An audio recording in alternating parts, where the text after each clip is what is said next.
You played the intro, Robin? I don't know what's going on. Oh, yep, there it is. Okay, there we go. This is Rocky with Rocky's Reality, and you're listening to Motor City Woman Radio. Music, relationships, life, black culture, Or should I say culture? right? All that pretty much. More music, educating and entertaining, more black businesses, just more. More of me just being me. Sometimes it might get a little 7-Eleven like Beyonce. You can follow Rocky's Reality on Facebook, Instagram, and Twitter. Rocky's Reality is now 2 full hours of unfiltered and unapologetic conversation. Hey, hey! Welcome back! I'm so excited. Y'all look cute. Y'all look extra cute. Y'all look like y'all done got y'all some tan. Y'all done got y'all some tan? Not yet. You know what? We just black. Melanin pop.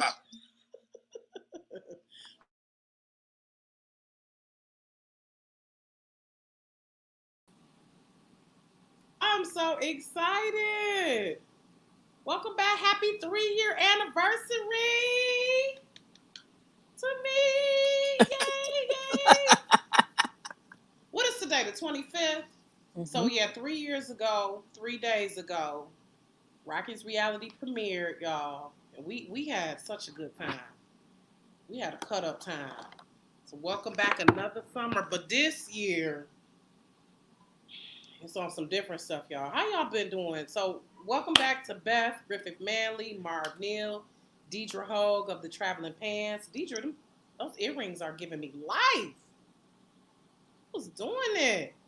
These earrings. Go ahead, you unmute yourself, Deidre. I know. Uh-oh. She'll be back soon. But welcome back to Marv and Beth. How have y'all been doing through all of this COVID, y'all? I'm glad to see that y'all are well, that y'all survived it. I know a lot of us lost a lot of people. So how are y'all doing? How have y'all been doing? I'm going to start with Beth. We getting ready for the new album, so that's a good thing. Yeah. But getting a new album together through all of this, how's that been for you? Well, the album is going great. I'm really excited about it. And actually, we started on the album in 2018. And we started with one song, and then I stopped because 2019, I was working on The Voice. And then as I got back home, I was really busy. So we have been able to, the latter part of 2019, get started. And 2020 started, and we continued to work, and then everything got shut down. So the good thing is we had already initially started on the album. You just had Marcus Divine on your show a couple weeks ago. So he is overhead of my album. I normally get a producer. My first album, Cordell Walton, kind of oversaw my album. And this second project, Marcus is overseeing it. And, we have some really great songs. I'm really excited about it. And it was hard because the first couple months, I think starting in when everything shut down, like February, March, something like that. And we were shut down for like 6 weeks or whatever, 6 to 8 weeks. And it was mid-March, right around the 13th, because I remember it was right around, you okay, Deidre? I'm glad you came back in. St. Patrick's Day. I remember it was around St. Patrick's Day. Yeah. Uh-huh. Thank you. And we stopped and to be compliant with what the rules were. And then we started back up, and we've been just knocking it out. And I'm so excited about it. And this album has more of an edge on it. It has a great feel to it. It's a great listen. And I love working with Marcus. And I had always wanted to work with him because he did one song on the first album. So on this one, he's doing more. And, it's just hard because you're trying to be compliant, but at the same time, you're trying to work. And so it's been a challenge and a struggle, but even in this midst of time, I've still released a single and a video. And so we were able to get that done prior, to everything shut down. So it's been a challenge, but we're working through it and it's been great. So I have great people that I work with and it's been good. That was a long answer. That's okay. I mean, we got 2 hours, so we got time. We got time today. As you said to people, I got time today. We got time today. So going into the studio though, what is that like? Like, did y'all have to do social distancing when you go in the studio? Y'all wiping stuff down? Like, what? How does that look like recording an album during COVID? Well, when they shut the studio down, the studio was cleaned, disinfected and everything so that they could be proactive to what the rules were. And then going back into the studio, it was the same, just like before. I mean, and we often talk, the band, we've been together to work on some things, and the people that I work with, we all talk, have you been traveling? Have you been going anywhere? What are you doing? I've been in the house. Okay, well, I've been in the house. You sick? No, I ain't sick. You got a fever? You got a all the questions you're supposed to ask, and everybody's like, no, I'm fine. So, we're fine. We go in the studio and we work like we've always worked. And I'm around the same people all the time. So I don't feel, Right. Y'all good. Y'all the COVID crew. Because that's how my grandma died April 6th. And we were like, we might as well get together for Mother's Day anyway. Because we already been around each other. We had to be around each other to plan the funeral and all that. And luckily we were able to have a funeral. But yeah, it's just like been the same people we've been around. And we like, look, if we got it, we all got it. So I'm glad it came out. So later on, we are going to get into that. Yeah. But I want to also welcome back Deidre and Marv, our fashionishas. And shout out to everyone watching. Portia, Tiange, Edna. Shout out to everyone watching. Thank you for tuning in for the 3-year anniversary show. I was hoping we would be back in the studio. Well, I knew we wouldn't be back in the studio, but I was hoping we would. But we making it do what it do. Thank God for technology. So, hey, Deidre!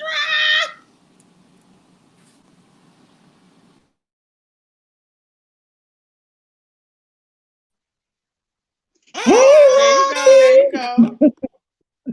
I love those earrings. And you done cut your hair off. Look at you. Yes. 3 years. Yeah. A bunch of change. More than my hair, but yeah. My hair is gone. They say a woman who cuts her hair is about to change her life. So did you change your life? Yes. Yes. Yes. All the yeses. So what happened? What's been going on with you? I know traveling pants is traveling pants still. I know the truck, you had to put that on hold, unfortunately, because I was getting some cute stuff from there. It's not all. It's done. I'm out of the retail clothing business. No. I kind of felt that was not. I wasn't an intentional entrepreneur. It was something that I really just lucked up on, and all the cards were in my favor, and I just kept getting opportunity and blessings after blessings. So I was just like, well, let me roll with this and see how long I could do this. And I did it until I didn't want to do it anymore, which is basically how I live my life. I do things until I don't want to do it. Right. I love that freedom. And especially now that we are mature women, we can say, I changed my mind. I don't want to do that no more. This is what I want to do now. That's a Sagittarius thing, too. Is it? I think it might be a fire sign thing, Marv. Yeah, it's a fire sign thing. We like, I don't feel like doing it, because I think we all fire signs. I'm an Aries, Beth, Leo, and y'all the 2 Sagittarius. So y'all know how we do. Yeah, we do. I changed my mind. I don't want to do that no more. I don't like it. We do, and we said what we said. Okay, Nene. All right, Nene. Yeah. I think she's another fellow Sagittarius. My thing's showing another thing. Can y'all see me? You said what, Marv? Can y'all see me? Marv. Marv, we can't see you. I thought you was maybe doing something and you turned the camera off. No, it just went out. I'll X out and come back in. Okay, because I didn't know. It's been some Zoom calls where folks been doing some stuff. Oh no, I'm not that out cold with it. I'm beautiful, but I ain't that out cold. I ain't gonna do that to you. I ain't a creep. Wait a minute, so while Marv is going out and coming back in, Deidre, what happened? Because you had some fly stuff. You had an eye for it. And I enjoyed every minute of it. I met so many dope people, and every time when a memory would come up in my social media feeds, I would always kind of ignore it and push it back because it would make me kind of sad. And just remembering how much fun I had, and just every day was an adventure. Every day was excitement. But when people would share memories with me about something that they bought, I would just be like, man, it will remind me that how blessed I was during that time, and that it was a gift. I didn't look at it like that. I would just say to myself, like, everybody knows how to pick out clothes, and everybody should know what looks good on their body. No. We had this discussion 3 years ago. No, we don't. That's why we come to people like you. No, I ain't fashion in that. No. If it's clean and it match, I put it on. I'm like, nah.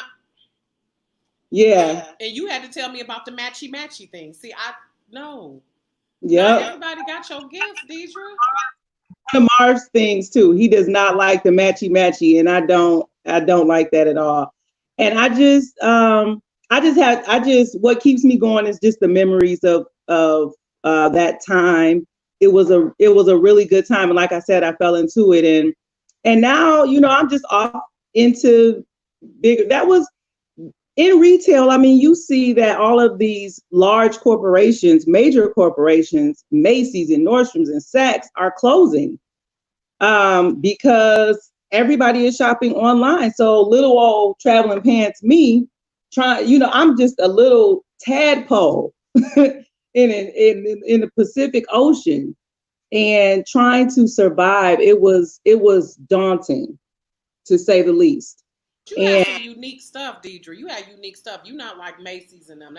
You have some unique stuff. It was really like couture. Is that what they in the fashion world is couture, where you can't find it anywhere else? Isn't that couture? That's part of it. But I think couture speaks to bespoke, or more of a unique, one of kind. It's like maybe only 5. You can only five of them. It's not couture. Is more like not off the rack. I was the things off the rack. You could find. You might find another. But most, you get it off one way. They make 5 of them, and that's it. Okay, I had to be educated. I'm glad y'all told me, because I don't know what couture mean. Right. Okay. Well, we just really trying to. I'm trying to get into ventures that get money, like real estate, stocks. Yeah. I mean, I've always that has always been my goal. But having a store or being in retail, money is secondary. Like making a profit, it's not. I mean, it'll take like at least 4 years to really turn a profit. So a lot of traveling pants was my own blood, sweat, and tears. Of course, I never left my corporate job, so it was like I was doing double time plus being a mama. Right, so, you're an accountant, right? You're an accountant, right? Yes. Okay, so that's, and then your daughter went to college and getting her all of that. Right. So I hear that. I guess people like me just gonna have to, I don't know, do what we do. So do you do private sessions though? Like, what about that? Like, what about private styling? I love shopping. If you ever and say, let's go shopping, or can you go with me to help me pick out? I have no problem doing that. I love to shop.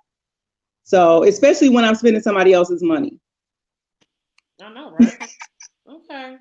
All right. Because me and Robin were just talking about, we were like, dang, we love traveling pants. And I remember I interviewed you for Empire magazine. That's the first time we encountered each other. So I still got some of your pieces in the closet. So I guess I'll wear them for old time's sake. But I hear you. It's like time for a new chapter. I get what you're saying. Time for the next chapter, and just know that you did have a gift, though. You really did have a gift and a look, and I love your conversation piece. So Thank you. I'm not mad at it though. Your support over the years, because I would always look at it like you don't have to spend your money with me. You don't have to share my posts. You don't have to like anything that I post. And I just appreciated I got so much support. I never bought into the we don't support each other or crabs in a barrel, because the love was real. People really supported me and encouraged me, and was when I decided to let it go, everybody's like, oh, you don't think you'll come back and you should really keep trying. And I was like, yeah, like all of that, the support is nice, but it doesn't pay the bills. Yeah. Yeah. Realistically. Right. Realistically. So that's for me. Yeah. I've had down because so much love and support. But at the end of the day, I was like, hey, I had these children to raise. I have real life bills to pay. I don't have a cell phone bill and a cable bill. I got real shit. That damn car insurance? Shit. And your daughter going to college, she gonna need some books, supplies, extra money, all of that. And if she got a car, just yeah. All car and always needing something. But she's responsible and she doesn't waste money, which I just thank my lucky stars for her.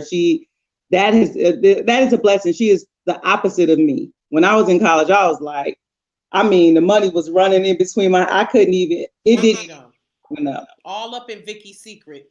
I had every damn credit card. I had Discover, Visa, MasterCard, Vicky's Secret, Target, just cutting up. If we could go back to the college days, Jesus, we didn't know. Yeah. We didn't know. So, okay, we'll come. So, Marv, Genius Denim. What up, though? What you been up to? You went corporate for a little bit, but then you was like, nah, bro, I'm good. You was working at St. John's. St. John's Day? Yeah, St. John Knit and Bonobos for a year apiece. I was gone for about 2 years. Okay.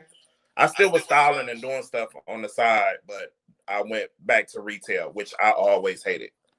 I hate retail. You know what I mean? Retail, I'm like Deidre. If I can just do styling and what I do, just do wardrobe styling or creating on my own, that's what I'll do. But retail is a whole monster that, for a personality like mine, where it's like I care but I don't care, it doesn't really match. You know what I mean? Like where it's like I care that you look good, but I'm not trying to meet this quota that y'all want me to sell $20,000 worth of stuff in 10 days, in 5 days, which is so they got a brand like police officers do with the tickets and stuff. You got to meet a quota. You got to.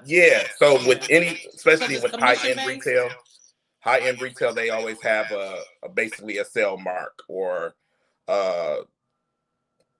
this week you need to sell $5,000 by Friday, or your month should be 20K in, and all of that kind of stuff.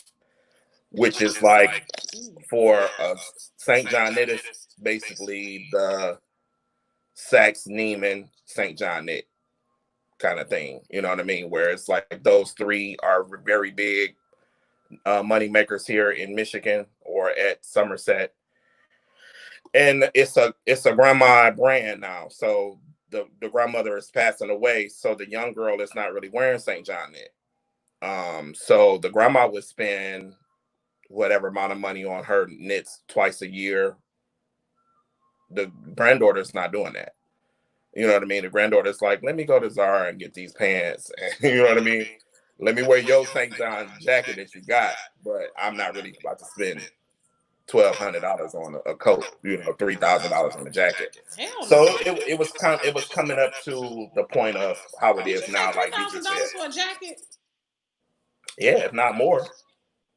St. John Knit is high. Jacket? Mm-hmm.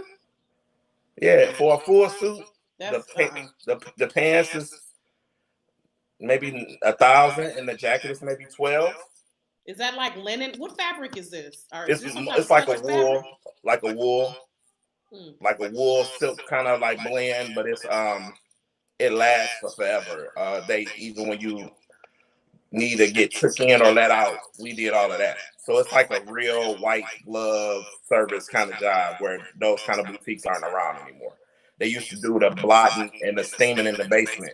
And sometimes we still have people where they would come and ask and we would have to go turn on the machine, wait 30 minutes and then go do it. I was glad I ain't never had to do it, but some of the people would. Yeah. Wait a minute, Beth, you look like you want to say something. You like, well, what? Right. We so many questions here. Because obviously I'm. I mean, ask away. I asked away. You know. My thing is, I know St. John knit to be a representative of old money. Old money. You know, mm-hmm. That's old money. That's the upper echelon. That's you're going to tea. You're going to your garden parties. Yeah. You wear your St. John knit with your Chanel bag. That's what. Yes, that's what and your that pearls was back in the day. Yeah, and you have on your pearls, and that is the attire for that. That's the attire for the day. You may have a hat on, but my question was, that's a little ratchet though. You ain't got none of that. You ain't got none of that St. John still, do you? And I'm gonna ask Deidre, what you still got? Like I don't. Right. Put the plug in. Right. I'm like, hey, I'm just asking. Right. Yeah. So my mother is young, so she kind of was like, I don't like that. And my grandmother is deceased, so it's nobody that's older in my family that really wanted anything. But we had a generous discount. It was like 70% off twice a year. Wow. And on two items or something like that, or twice a year. And then it was regular 50% off. So you always got a nice amount of money off when you were a worker there. But I did, like you said, it's old money. One of the Ford granddaughter was my client. Yeah, those would be the names that you would see. Ford. It's real why was I about to lineage. It's real like passed Barbara down. Bush. Yeah, that's the old money. It is. But here's the thing. Have they ever thought about bringing in some younger designers to redo their look? And then you will, because I've been seeing, I don't know if you guys have been seeing it, but I've been looking on Facebook and I've been getting ads for Dress Barn. Yeah. Don't nobody shop at Dress Barn. But now you will. But let me tell you something. You see what I'm saying? I looked at this and I was like, oh, Dress Barn, this what y'all doing? So they're changing their look and they're catering to the new person. So St. John really can change their clientele because there's a lot of people that still have money, and you get the right knit jacket with those flap jeans and, or you change it and you get your little knit short set. Mm-hmm. Yeah, then you get that right. To me, they were a little outdated, even though they tried to streamline it and clean it up. But it's just so like everything is in California, and we have to send off for this, and they keep it real in house, which is a good thing. But for 2020 and the land of leggings and boutique stuff, that shit don't work. The girl ain't trying to wear that. Wait, so that just okay.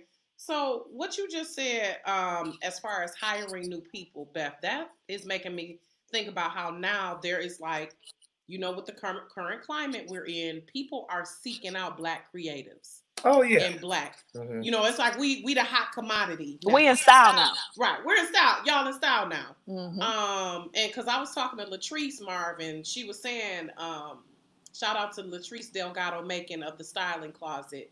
She was saying how even as a Black designer, she still has issues with being accepted in the fashion world, with getting those opportunities. So can y'all talk about that? And even Deidre, as a Black accountant, I don't know if I know too many Black accountants. I mean, I'm not familiar, but just how we are showing up in the world now. Talk about how the paradigm is shifting now. Like they realizing now that Black people are and have been the shit. We've been creative. We've been intelligent. And now a lot of companies, I actually had a company just reach out to me about doing a press release because they're trying to, up their D&I, their diversity and inclusion now, and they want to show. So talk about that a little bit, how in music, it's it's still some battles as well. And then in fashion. And so in y'all different sectors, I'll start with Beth. Talk about that as a Black creative, how we still have to sometimes prove ourselves, create our own platforms. Like, I love how Marv has Genius Denim, but Beth, talk about that, then I'll come around to the rest of you. You need to sip some tea before you answer. You need to sip some. Hey, So, Marjan. I'll say this. With the music, one of the things that I encountered, and I love this guy, but one of the things I encountered it being on The Voice was, do you guys remember when I had the battle against Jej, the Filipino young man? Everybody was so... He was all right. Well, but here's the thing. You're an Asian person, and then you study R&B, and you got this Brian McKnight, you could do the runs, and everybody was so enamored by that. But that's what we've been doing. And he will openly, and I love Jej. Jej will openly admit, I study Black music. So you appropriated it. Okay. But I'm saying that, so here's the thing. I think in music, the one thing that aggravates me or kind of annoys me is that if someone from another race does something that we naturally do and we've been doing, it becomes this big, wonderful thing. Oh my God, they're so good. And, Yes. and we're like, they're good because they study or they've taken what we do. We've been doing that. We've been doing it. So why not honor who's been doing it? Why not honor where it originated from? But it becomes this big anomaly. It becomes this thing. It becomes, oh my God, have you heard this so-and-so? And we're like, yeah, that's what I just did. They just copied off me. So, that's the thing that, yeah. And I had to deal with that. I had to witness that. I had to experience that hands-on.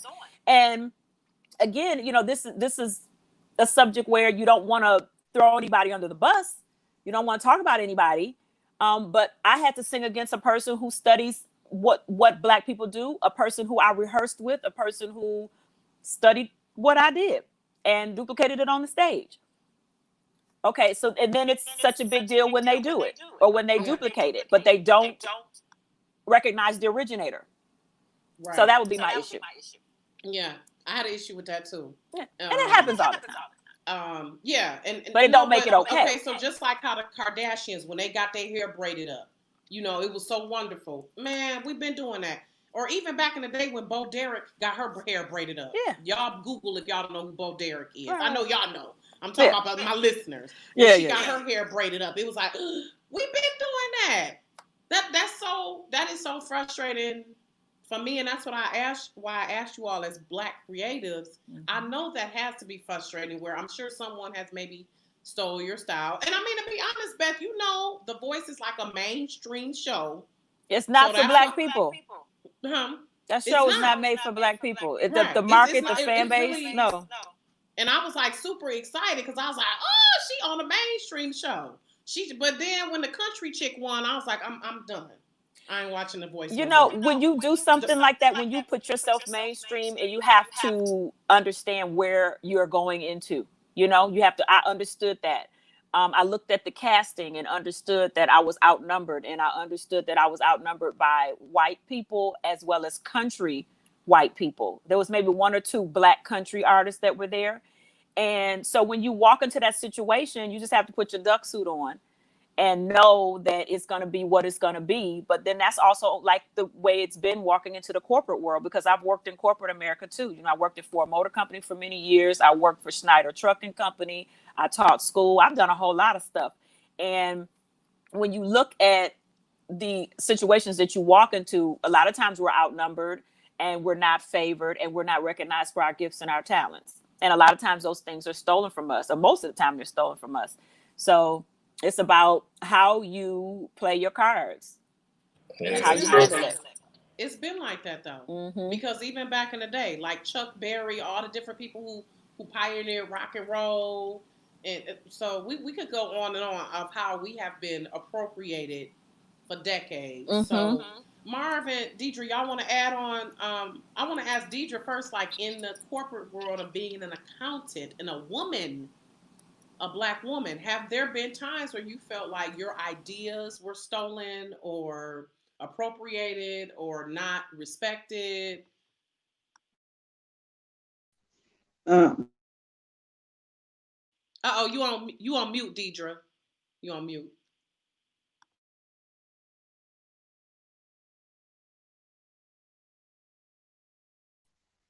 Wait. Yep, there you go. There you go. You were off. There you go. You off now. Okay. Um, I wouldn't say I haven't experienced ideas being stolen, but I've experienced, I'm not soft spoken by any means. And if I have a problem with something, or if I want to voice my opinion, or even if I am asking for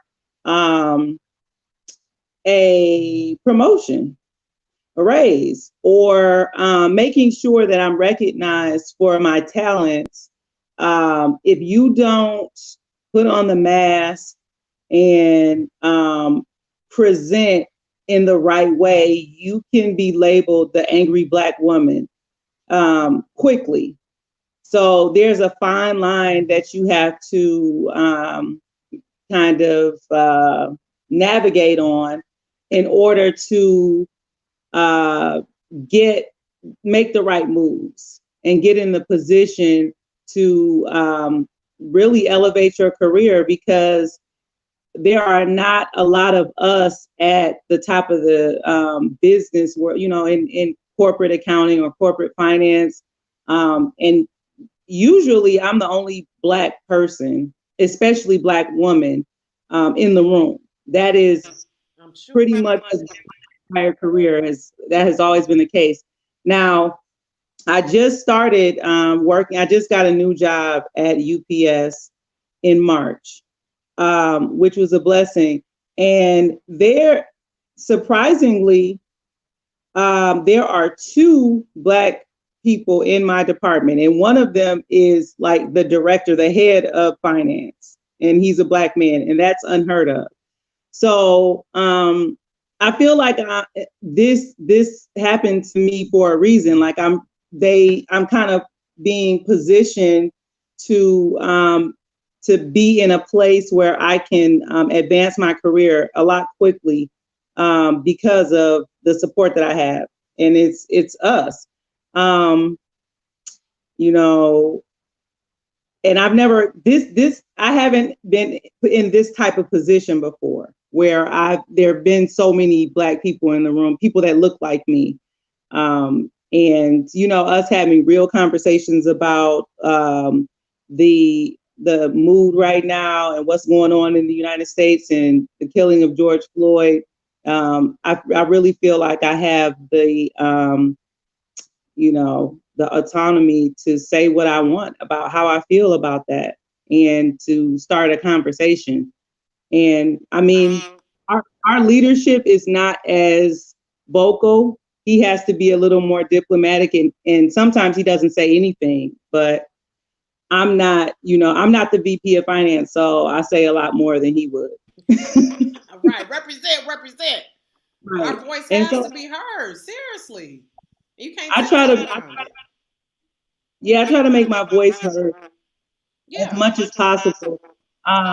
Just because a lot of times my white counterparts, they can make assumptions or like make little snide remarks like you aren't like I'm not as skilled as them or something, and I take every opportunity to correct them. Throwing shade, huh? Throwing shade. I bet. Okay. Yeah. Well, that's good. That's good. That's good that you have that environment. And I do have to say, at my 9 to 5, I am proud of how my director and the higher ups have been proactive about making statements, saying that we are going to do more, that we do recognize essentially that this is crazy, that this is not right. It's about being human. So it's good. And we have to fill those spaces sometimes. It's important that we have our voice heard. And sometimes we have to take a risk and say some things that might be a little, if it's not inappropriate, it's the truth though, because we can't tiptoe around it anymore. This has been going on for decades. Y'all just now getting wind of it or whatever. A lot of people acting on surprise, but it's like, no. So that I'm glad that you have that environment in that situation. So for you, Marv, though, working in retail, St. John's Knits, what was that like as a black man? And I mean, you old regular black looking man. You ain't Yeah, like I mean, well, you know, you ain't like Don it's Lemon. You know what I'm saying? You like regular no, black and I'm looking not guy. Don Lemon. So what was that? What's that? What? Come on. I mean, because I know they had to be part of the experience for you. It's the full thing of So with me, just like both of those both of the Deidre and like they said, it's always a fight because my job as a wardrobe stylist here in Michigan is still a new job, where it's like, by Michigan being a big retail place, and people knowing what a wardrobe stylist is, I am usually the first name that people bring up. So to be a big black 6-foot black strapping man that is not homosexual and not playing the role that they are used to, men that may even be straight that play because they want to play the role because they want to sell with retail and hey honey and all that. That's just not me. Wait a minute. Did you say they be playing? So you saying that heterosexual men act like they're gay? I mean, yeah, they have. Yeah, because they want to sell, so they want to upset. So they basically want to come across like they are not. They want to come across where they're not non-threatening. So it's a non-threatening act that or demasculating the man because you want to come across like you're not a threat. And that's a fallacy because I've seen some homosexual men, gay men beat the hell out of folks. Oh yeah. Don't think because they gay that they won't beat your ass. Not at all. Not at all. I'm from the hood. I'm from the North End, and the ones that's gay that we grew up with can go. They will beat your ass too. I mean, the girls and the guys that they didn't play. The ones that wound up being, but it's just that. That's crazy, Marv. I didn't. I don't play a role. I take my job very serious. I'm one of one. And by me doing, working security at these high-end places, even though you're security, they still kind of looking at you like, what you gonna do? Are you gonna steal everything from us? But you seem cool. So to me, it's always been with my career as a wardrobe stylist, it's always been about proving myself, but only proving myself for me, and not for them. Because I didn't have anybody to show me the ropes as a stylist. Of course, working retail is one thing, but as a wardrobe stylist, you don't really get no one to show you here in Detroit what to do. So with me being a black guy that does all this high fashion and editorial stuff, I feel like I get the job because I'm just that good. But I'm sure if I was a white guy or if I was a gay guy, I would have even more jobs. So, because that it comes from that. We think that gay men are into fashion. We naturally. Well, yeah. I mean, shout out to naturally. Pose, I love me some Pose, by the way. Yeah, but it's just a natural thing that and they'll tell you that just because a guy might be gay, they may think that they can sing. You know what I mean? And I know she laughing because she know. You know what I mean? Or they may be thinking because a guy is gay, he may know some fashion. And don't get me wrong, it's a lot of them that does, but everybody don't. You know what I mean? Everybody don't know. So it's just a constant thing where like I contacted a guy that shoots for a magazine that I won't say that's here in Michigan though. And I was like, why they need to let me kind of style. And he was like, well, the creative director styles, the shoots. And I was like, usually creative directors set out to hire everybody else that does everything else. I creative direct stuff too, so I get it. But it's mostly to me a thing of it's still a black and white thing. Because first off, if you're going to hire me, you're going to have to pay me. And I'm good at what I do. I'm not going to sit and act like I'm not. You know what I mean? Whether it's urban, whether it's high end, whether it's white collar, whatever it is, I'm good at what I do. I'm good at what I do. So it's just kind of like you know, if you are going to hire me and if we are going to work together, I'm going to be very professional on set, like I am always, and I'm going to come and do my job and get on. You know what I mean? So it's a black thing everywhere to me. You know, at St. John Net, I didn't have that problem. The women love me there because I have a personality, so I would smile and say something to make them laugh. I The bet higher them up old in the white company, women was loving you. yeah, but it was a I lot of bet black they women. was You know, on you, cougar asses. What they was they cougaring you? I bet they they was trying was to cougar they you. was kind of, but Marv. it was more the black women, because it's a lot of, like, you know, all the news anchors shop there.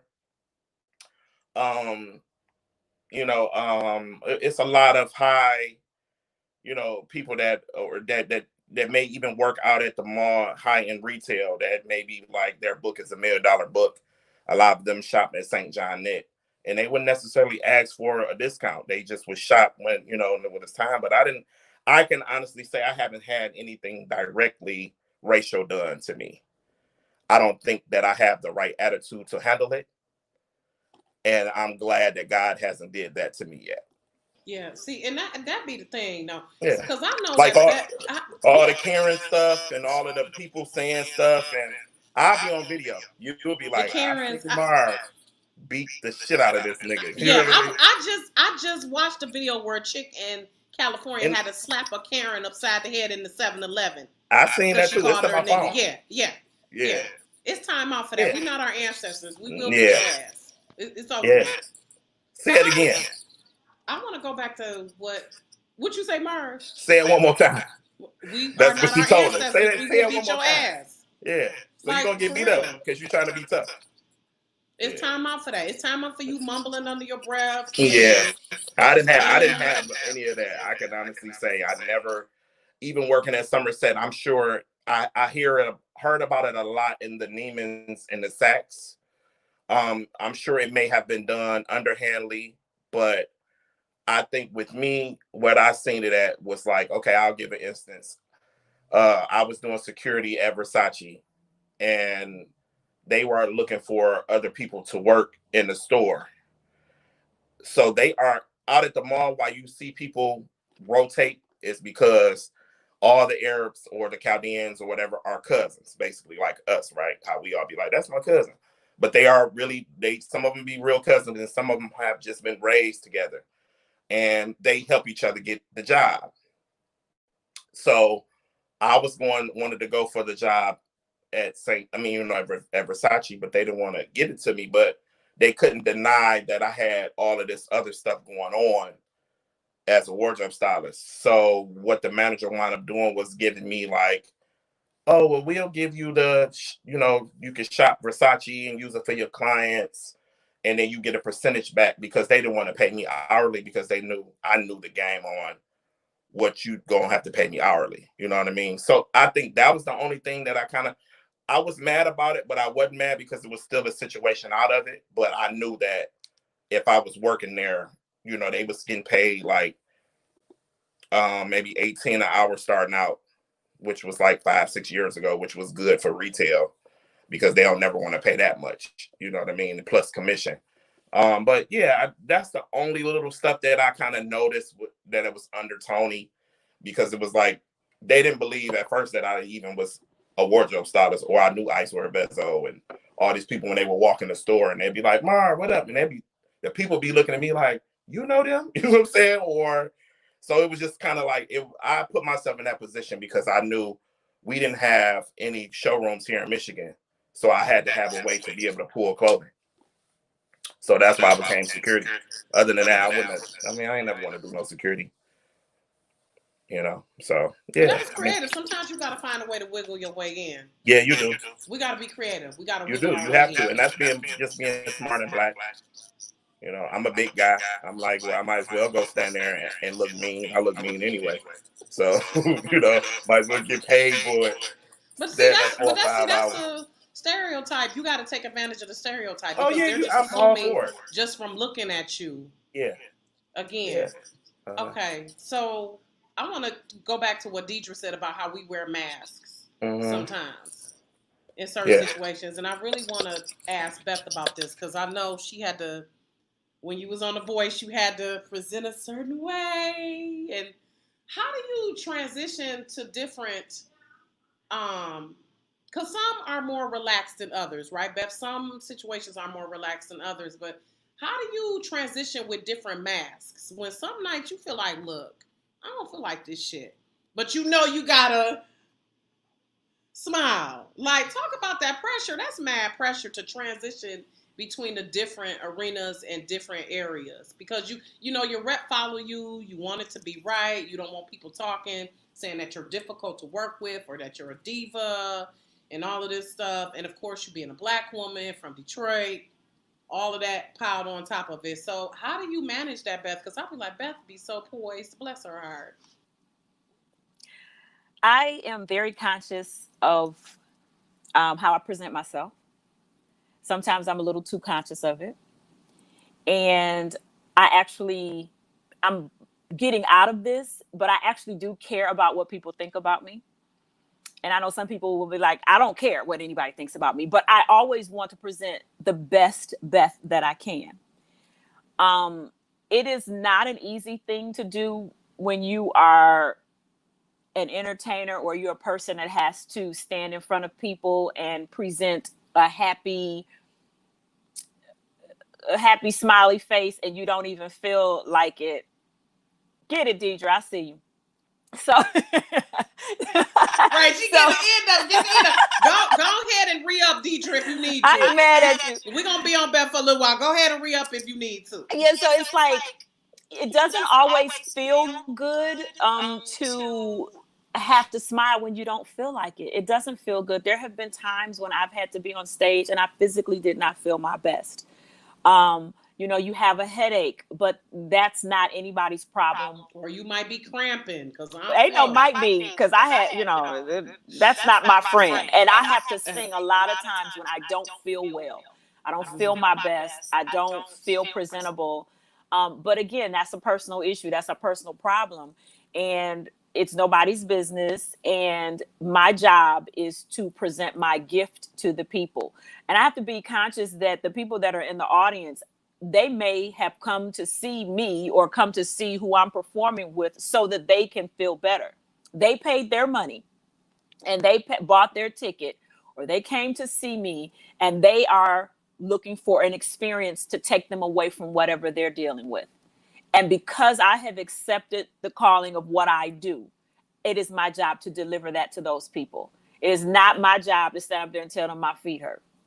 It is my job to pick the proper shoes before I get on the stage. That ain't nobody's business or problem but mine. So to wear the different masks, you know, there are times that, and certain people who know me very well, they can look at me and tell when, you know, and then there's some people that's just not for them to know. But when you accept the position or job that you have, it is your job to carry it out in its entirety. And some days you fall short because we are human, but you have to do it. I mean, I don't see any other option. I love what I do. I feel so blessed. I'm so grateful for every opportunity that I'm able to sing or to go before the people or for an interview or to be on a show. Rocky, thank you. Anytime I get an opportunity to do that. So, you know,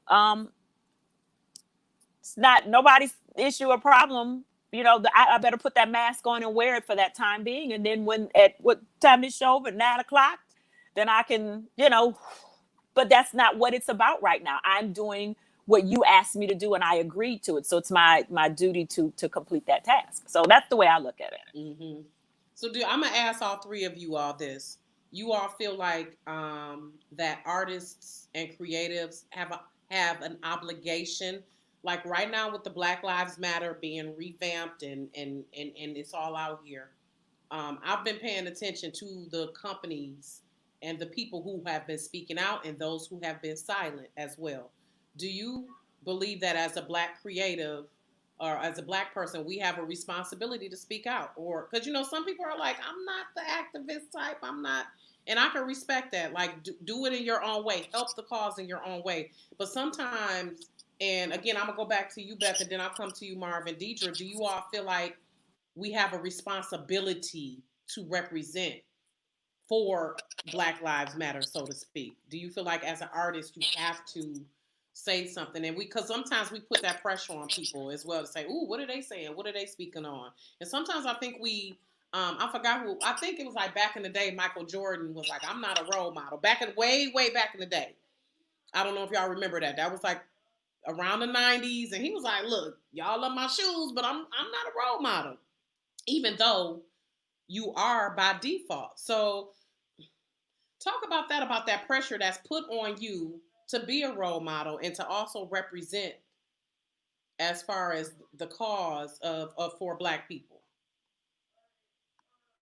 Who going first? Or do you feel we have a responsibility? Or no? Who's speaking first? Let the Black man speak. I feel like as a creative and as a Black man right now, I've always been very proactive in whatever it is that's going on. I may not necessarily march, but I'm the type of person that's like, whatever you need me to do social media wise or as a voice, or even posting anything, because I know social media has a strong presence nowadays, or even, providing money for food or water or to help whatever cause. I'm that person. I will march, but I'm a big fella. I ain't trying to walk nowhere for real. But that's just a, silly joke. But I feel like with all the brands that we represent or I might pull, I've been noticing who has and who hasn't said anything. I watch who from the bigger brands, all the way from the Tom Fords all the way down. I've been watching who, because we as Black people, we make all of those brands pop. When we said in our songs, the rappers wear the stuff, the Black people want to run out and go spend their last and go get it. So I've always been very conscious where it's been like, well, I'm gonna pull these traveling pants, and then we'll put the Chanel belt around it, but I'm gonna also make sure that these traveling pants get seen. That's always been my thing here in Detroit. The mom and pop boutique has helped my career immensely. So I've always been, well, let me see what these boutiques got first, and then we'll go to Somerset last. You know what I mean? And then if the photographer had a problem with that, that's something that me and him would have to have a talk about. You know what I mean? And I've had to have that talk. Have an issue? Well, a lot of times when you do high-end editorial, they want all of those names because it just, the higher names just go along with whatever's going on. Or what they have in mind is that Black designers don't know how to do couture or atelier or bespoke and all of these things that, they don't see. But it's that we have it, and people that are doing it, it's just that y'all don't give the Black artist or the Black designer the shine. You know what I mean? So you have all of these Kevin Halls and Tracy Reeses and everybody, but y'all not trying to go get them because y'all don't feel like they're hot. But when indeed they're very hot, and they have the PR and they have the press, but y'all just not thinking that, because the designers are trained to think Gucci, Prada, Fendi, Moschino, those 4 or 5 people that are like the main people. And with me, I like all of those things and I own those things, but also we're going to throw this, rock and remix in. We're going to throw these traveling pants in. We're going to do this Shop United front. We're going to do this Detroit versus everybody hoodie with a frilly skirt. We're going to do all of that. You know what I mean? That's just me. So I feel like with the companies, they have to step up, just because right now isn't the time to be quiet about what's going on. That's just me. I feel like you don't have to say anything that's just too, you, like grandma would tell you, you can say whatever you want to say. It's all how you say it. So be in the moment of what's going on. And if you feel like, I feel like at this moment, if you quiet about it, you may be a little bit of racist in there. You know what I mean? I feel like it has to be some humanity in there for you to sit and watch a man for 8 minutes or 46 seconds say that he can't breathe, and then you not have some type of sympathy about it. And if color is the issue, then we know that you're racist. You know what I mean? And if you're quiet about it, you're racist. And I've sat and watched. I unfollowed a couple of fashion houses. I might have been too quick on it, but I did it. You know what I mean? But You you say know, you was in your feelings one night. You was in yeah, your I mean, feelings. Fuck them. I've I'm not always following been them no very. they ass. I mean, I've always shared that stuff on my social media, and I always said my silly stuff, and then I always do my fashion stuff. That's just a part of me being a black man. You know what I mean? That I sympathize with what is going on. I don't think that is right at all. You know what I mean? And I feel like if you have all these people, black people in your stores is in the hood, and you have all of this stuff going on, and if it's all about money or whatever, then y'all need to, put your money where your mouth is and do the right thing. You know what I mean? The right thing is the right thing. And and if you're a closet racist, then it'll be seen. And then we just don't have to deal with your brand anymore. Right, because there's Because plenty of us out here. By the way, plenty of shout us out out to there. my girl Soul 3 Avenue for my t-shirt today. That's fly. Shout out to my girl Valencia. Like, I'm all about, Yeah. right, I'm all about finding folks. Yeah, And shout out to Stephanie, I forgot her last name. I think it's Whitfield. Okay. She did the earring. So Yeah, Deidre, what about you? What did you yeah, you that's so on point, Marv. Because we really don't have to keep patronizing y'all. It's time out for that. Like, I mean, Starbucks, I feel like if you, all of them, Starbucks, it's a yeah, ton of if hood you spots show where that we you can don't get. care about what's going on, and you're trying to be diplomatic in the way that you feel like us not, or what Black Lives don't matter, or don't say that, or what, it's like, well, right now it's not the time for you to say that. And I feel like a lot of these companies are kind of shucking and jiving just because they know that the black dollar is prominent, and they know that it makes all the difference. And I feel like, don't just change stuff just because of that, and you still gonna be trying to treat your customers and your employees a certain kind of way. Just do right. It's time for y'all to do right all across the board, whatever it is. All your rules and your regulations and all that old slavery bullshit. It's time to cut that shit. You know what I mean? So yeah, it's time out for that. Yeah. It's time to get right. Because I think a lot of them are really bandwagoning, and actually, I was reading yesterday. There's a real estate company in Houston, Texas, saying that they are going to eliminate the word master from master bedroom in the descriptions. Right, Deidre. This is my thing. I think a lot of them now are just reaching. They just doing shit to be doing. A lot. They doing a lot. No, we don't know that. We don't care about you calling it a master bedroom. What we care about is, are you going to give me a predatory loan when I try to buy this home? Yeah, and are you going to sell it to me and not double show it when I tell you I'm about to close on it, and you're gonna go with somebody else that may have better credit or whatever, or tell me this ain't the neighborhood for you, I got something for you better. You don't get to tell me that. You know what I'm saying? You don't get to pick where and choose where I'm gonna spend my money. Yep. So yeah. Yep. So that's what I need them to do some major stuff. So Deidre, did you want to add to that?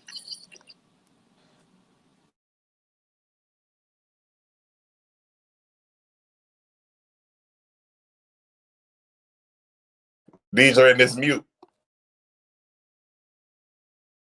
These are tearing it up with that mute.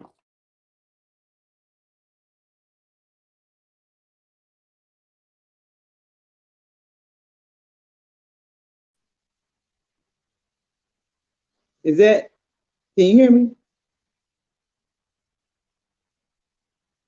Can y'all hear me? Yeah, we can hear you. What's going on? Oh, okay. My little tablet keep freezing, so I didn't know if y'all could hear me or not. But I have been, just for the past, with the whole pandemic, I've been doing a lot of like home projects and reading.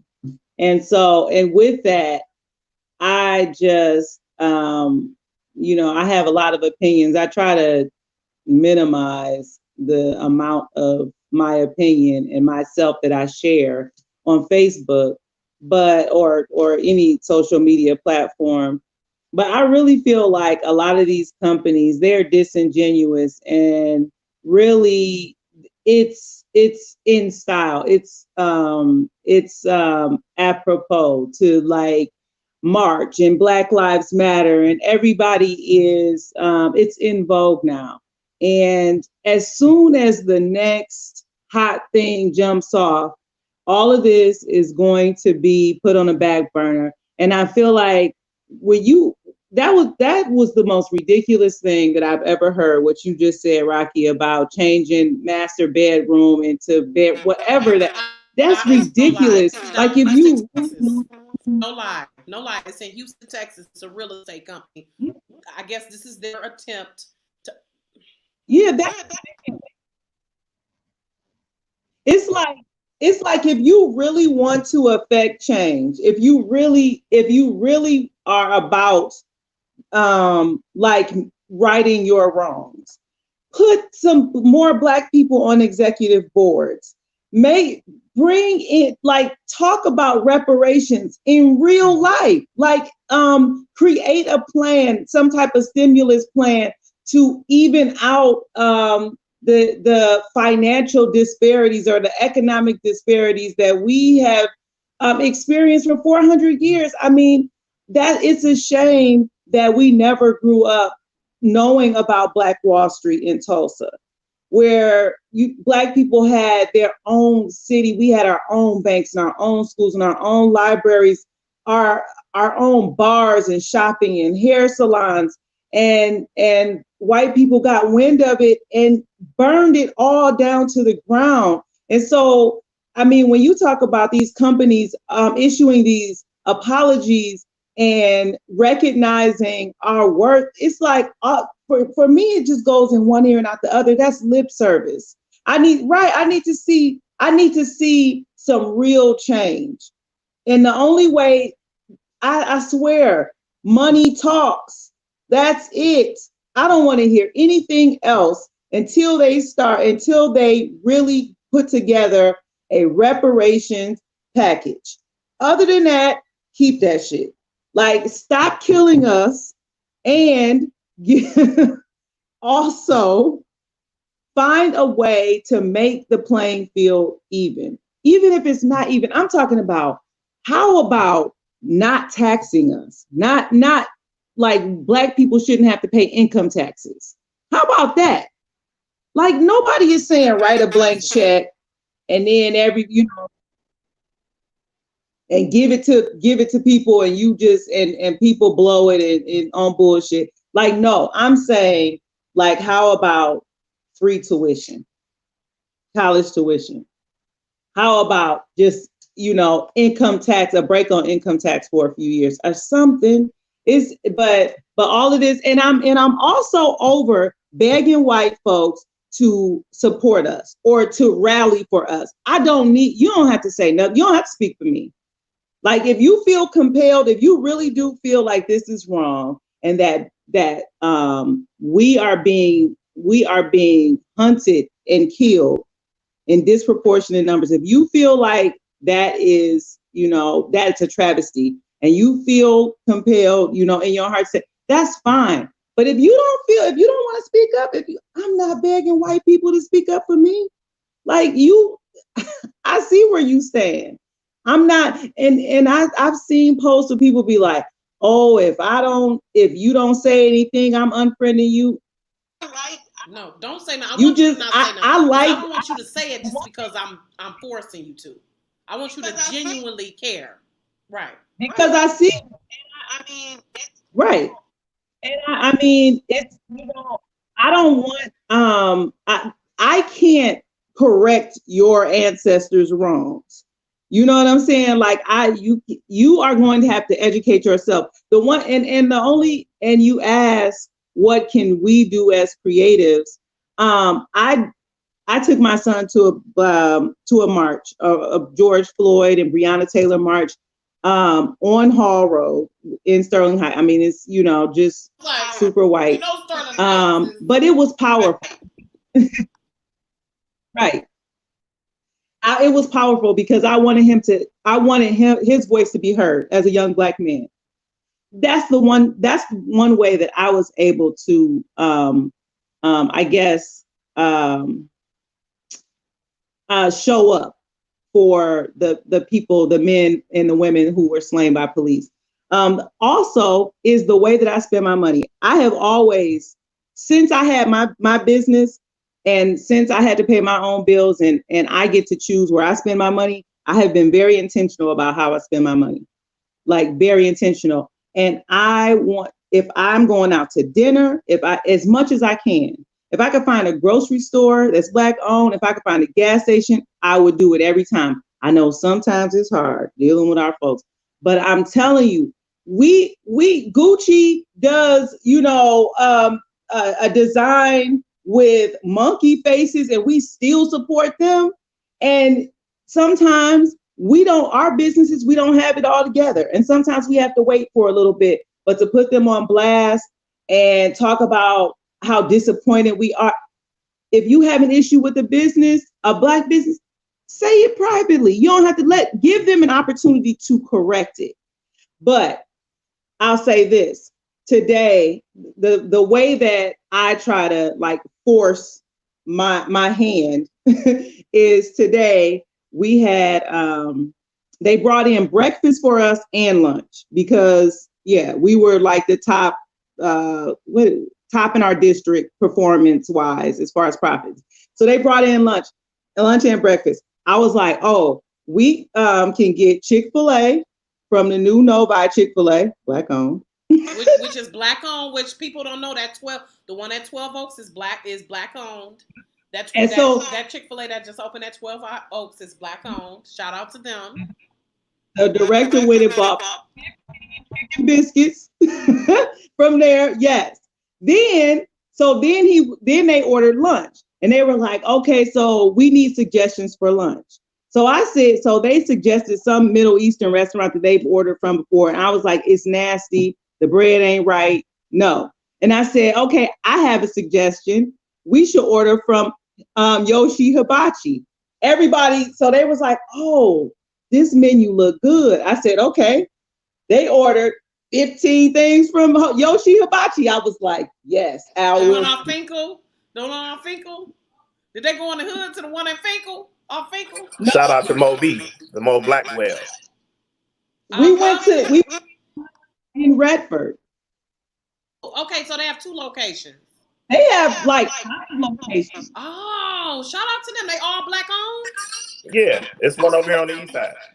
Oh. Wait a minute, where on the east side? I'm east side. It's on Kelly and like Moraine. Yep. Like right around the corner. It's like 5 minutes from me.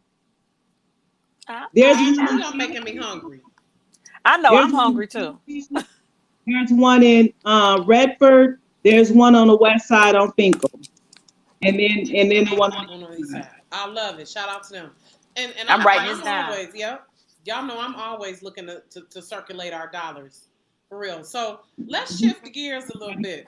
Oh, I'm sorry. Go ahead, Deidre. No, I was just saying we got to keep it in-house. For real, because we can sustain ourselves. We can. We have everything we need within our networks. I truly believe that. If you need a photographer, I got you. If you need a videographer, if you need a singer, if you need a fashion stylist, you need a writer, an editor, if you need an accountant, we got this shit all within our own. If you need a makeup, MUA, hairstylist, all of that. We got all of that within our own network.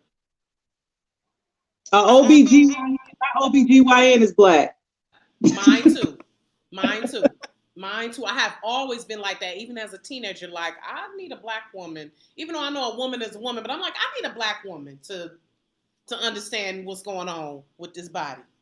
So let me shift gears a little bit, y'all. Then we're going to get into Beth's new single, You've Already Won, which that's a great message for us because we have already won, right? So I want to shift gears. Last night I was watching Friday, the original Friday, Ice Cube's Friday. And do y'all know it's been 25 years since Friday?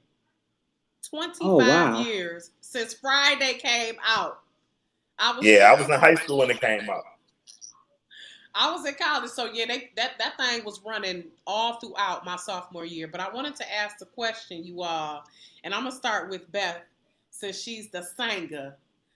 If you had a biopic,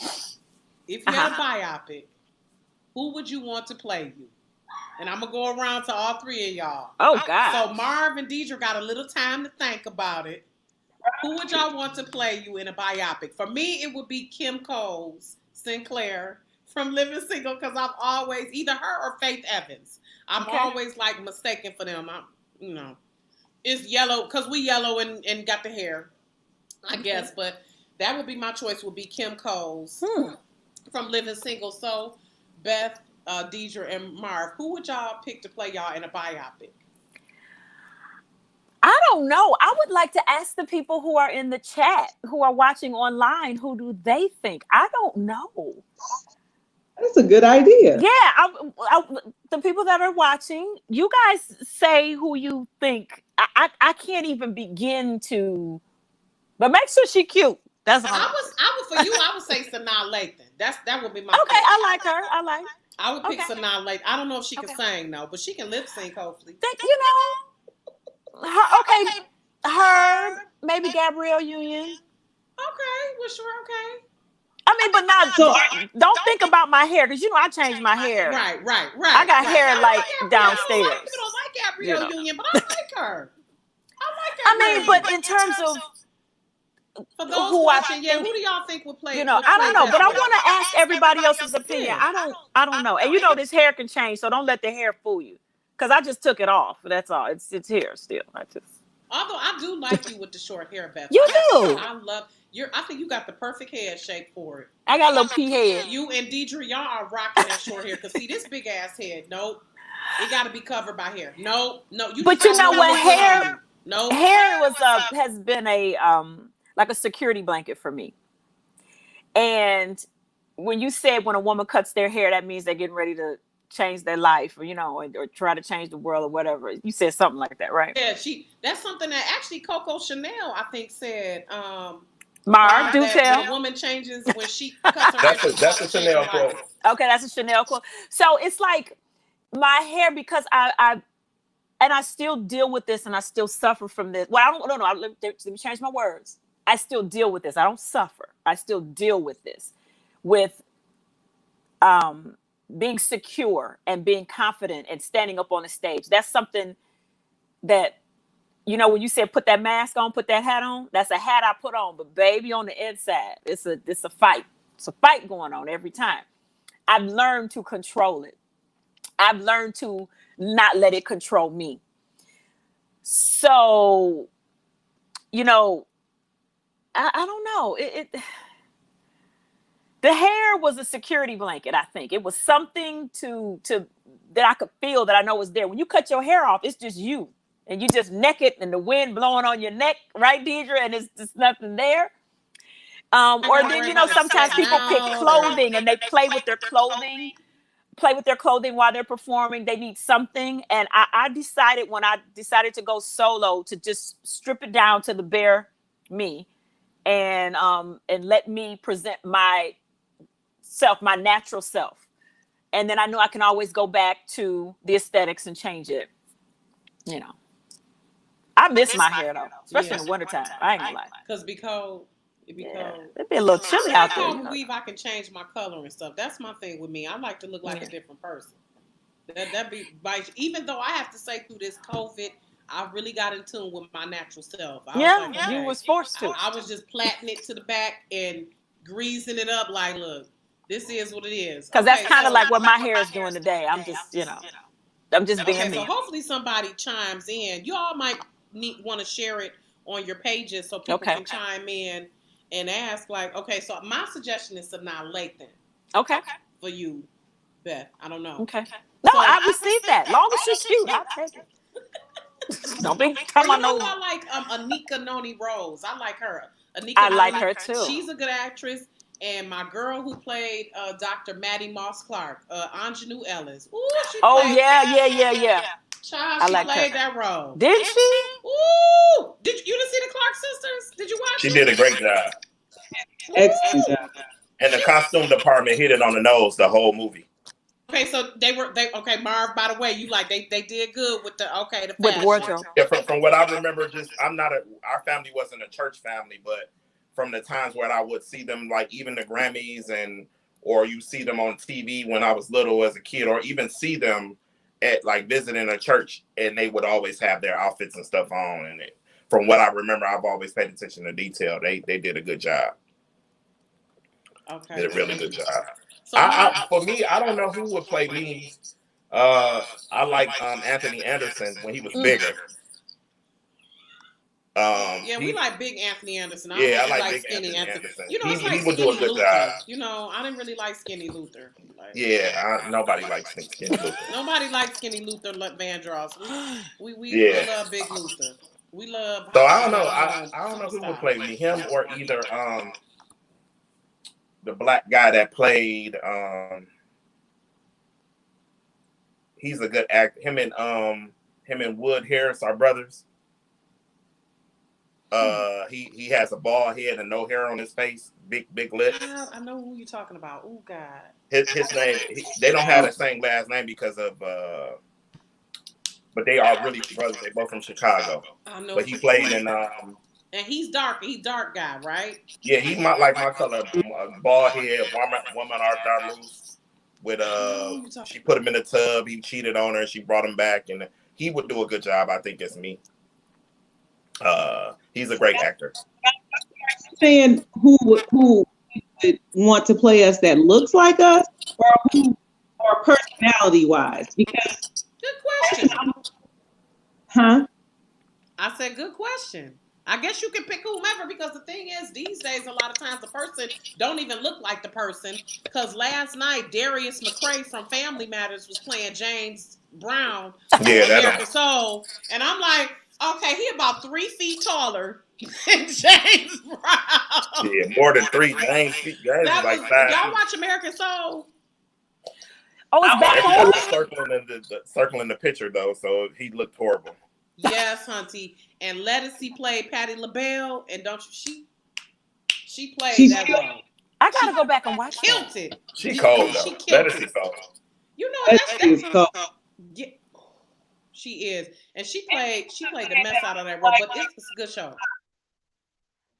People would always say that I look like Lettucey when I had locks. Lettucey or Layla Hathaway. I've heard that. But I would say, like, for who I would want to play me is Kelly from Insecure. Like, personality wise, I love her. She's funny. That is my spirit character. Natasha Rothwell is her name. Yes, she like the stuff that she says that kind of like, you know, out of the blue embarrasses everybody. Like, I've had so many moments like that. She is so fun, like so fun.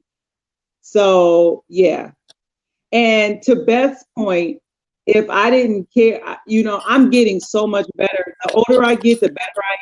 If I didn't care so much about people's impression of me, or like making sure that I don't hurt people's feelings and, you know, I'm doing the right thing, I would be more like her in real life.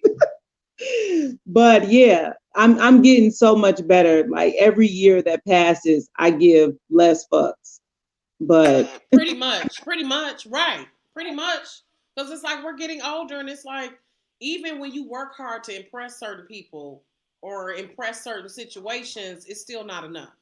So it's just like, just be yourself. Just like, if you can't accept me, it's a battle. It is a battle, especially as a woman, as a Black woman. So, because I want to ask Marv right quick, do y'all be thinking about, y'all don't have to worry about if y'all fat, if y'all bald, if how y'all look. Do, like, as a man, Marv, like, you don't even worry about that, do you? You don't even worry, like. I mean, my thing is, I think with me as a man, I've always, after I turned like 8 or 9, I've always been the stockier guy. I don't necessarily consider myself like a fat guy because I'm more muscle than belly. You know what I mean? So I never really cared about that kind of shit. You know what I mean? Like, I always felt like that was, it could be a society thing. It could be the pressures that men put on women.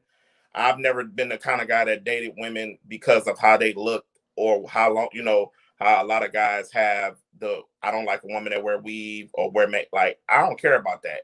Look beautiful and how you want to look beautiful, as long as my thing is just being put together well. As long as No you look kitten well, you heels. can wear With no weave all the way kitten down to the floor.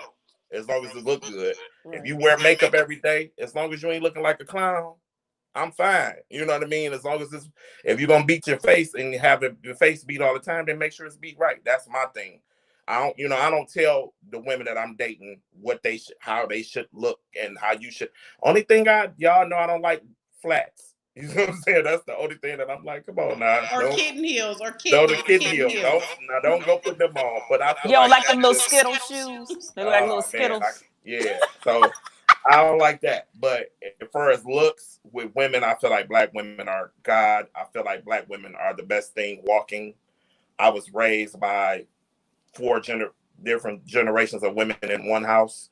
So I have a certain kind of thing with women anyway. You know, that's why the shoots come across a certain way. That's why, you know, I can hang around leisure and everybody and it be a platonic where it's love there. You know what I mean? Where we can talk and laugh and giggle and I ain't all on you just because I'm a man and you a woman, that type of thing. So it's a real big respect that I have for women. Well, so Marv, Always have. I know they be trying to get on you though. Do they be trying to like I mean, touch you, get on I do you? my thing now. I do my thing. I ain't gonna act like I don't do my thing. These are I know you Sagittarius do. now. That's what I'm I got a saying. question for Marv though. Yes. You know, I I know do he my does. thing. I got a question for Marv. I'm a son of a gun, but I'm a good son of a gun. You know. But let me ask Marv a question. Uh-huh. So when you say you don't like flats, when are flats acceptable for a woman? I'm curious to know. I like the sandals, like the summertime sandals. I like those. All of the flat little, like, you know, with your capris or your long maxi dress. I like that. I'm talking about like ugly, like the baby doll shoe flats that women wear in the office or them one shoes, and you be looking like, nah, them ain't fly at all. Meaning it doesn't look like she took time to put that outfit together, and she just was like, "Let me just throw these on." Fly. You know what I mean? Gotcha. Okay. Like if your low sandals, which you know, with the one across the toe, yeah. You know, just a little nice flip flops or even gym shoe sneakers. I like when women have that on, but just not. Yeah, I know what you're saying. You just threw a shoe on. Just not, you know, or just I hate for a woman to just be like, oh, well, that's because it's comfortable. I guess I'm not used to that because the women in my family were always did up. You know what I mean? Okay. All the grandmother, the great grandmother, the two aunts and my mother were always in whatever generation was you know, did up in their own time frame. You know, that was all everything to me that she wore was like she was a Studio 54. So I pulled from her with a lot of things. Then you had the aunt that was the drug dealer girlfriend. So everything was like the Gucci bag, the Ganto's outfits all the time. Come on, Ganto's. Yeah, you know what I mean? No, you did say Ganto's. And Winkleman's. Did you take it back to Ganto's and Winkleman's? And Marianne's. Yeah. Oh, girl, Marianne's. And Marianne's and all of them stores. So, and then you have my mother. My mother was more the hip hop. So my mother was more the salt and pepper, high left, low right, door knocker, earrings. You know, my mother gold rope chain. She was the round the way girl. She was around the way for real. Like she was. So me and my mother grew up together. My mother had me at 14. So she is really like, if you see me and my mother out, you'll think she was like your sister, my sister, or somebody, you know, that I'm dating because she is really, really young. You know what I mean? My mother is only 54. Okay. Wow. You know what I mean? And I'm 40 this year, so you know, she had me young. Oh, wow. Yeah, she had me real young. So we were raised together. Like we grew up together, literally. And my grandmother was an Aries woman, and she was not having it. Aries. You talking about lovable but mean? Sterling, real Sterling, lovable but Sterling. So she was real like, you gonna do this because you had them, you gonna do that because you had them, or it's time for you to go when you get 18. Wait, so Marv, how do you fight against? I'm sure of how do you fight against people? Because you from the hood, you are definitely an anomaly. And then after this, we're going to get into Beth's song, Robin. You anomaly, a guy from the hood, pretty much, you know, and is not gay, Because I'm sure a lot of times, because I ain't gonna lie, I was wondering that too when I first met you. Like, a man who a fashion stylist, is he gay? I was believing the stereotypical. Yeah, I mean, it's So okay. how you let people, how do you stomp that out? I'm sure it's been men I and women don't. that have challenged you. I don't. I mean, because it's usually once you get around me, then you kind of know. Like Deidre has Deidre would know because she got a best friend that's that way. So that would have been instant for her to know. Oh yeah, he's that way. Even if I was trying to act. Yeah, like I didn't know, and yeah, that's what I wanted. Yeah, so that's what I'm saying. Always effeminate, I mean, and that's why I wondered. It's kind of like I just don't.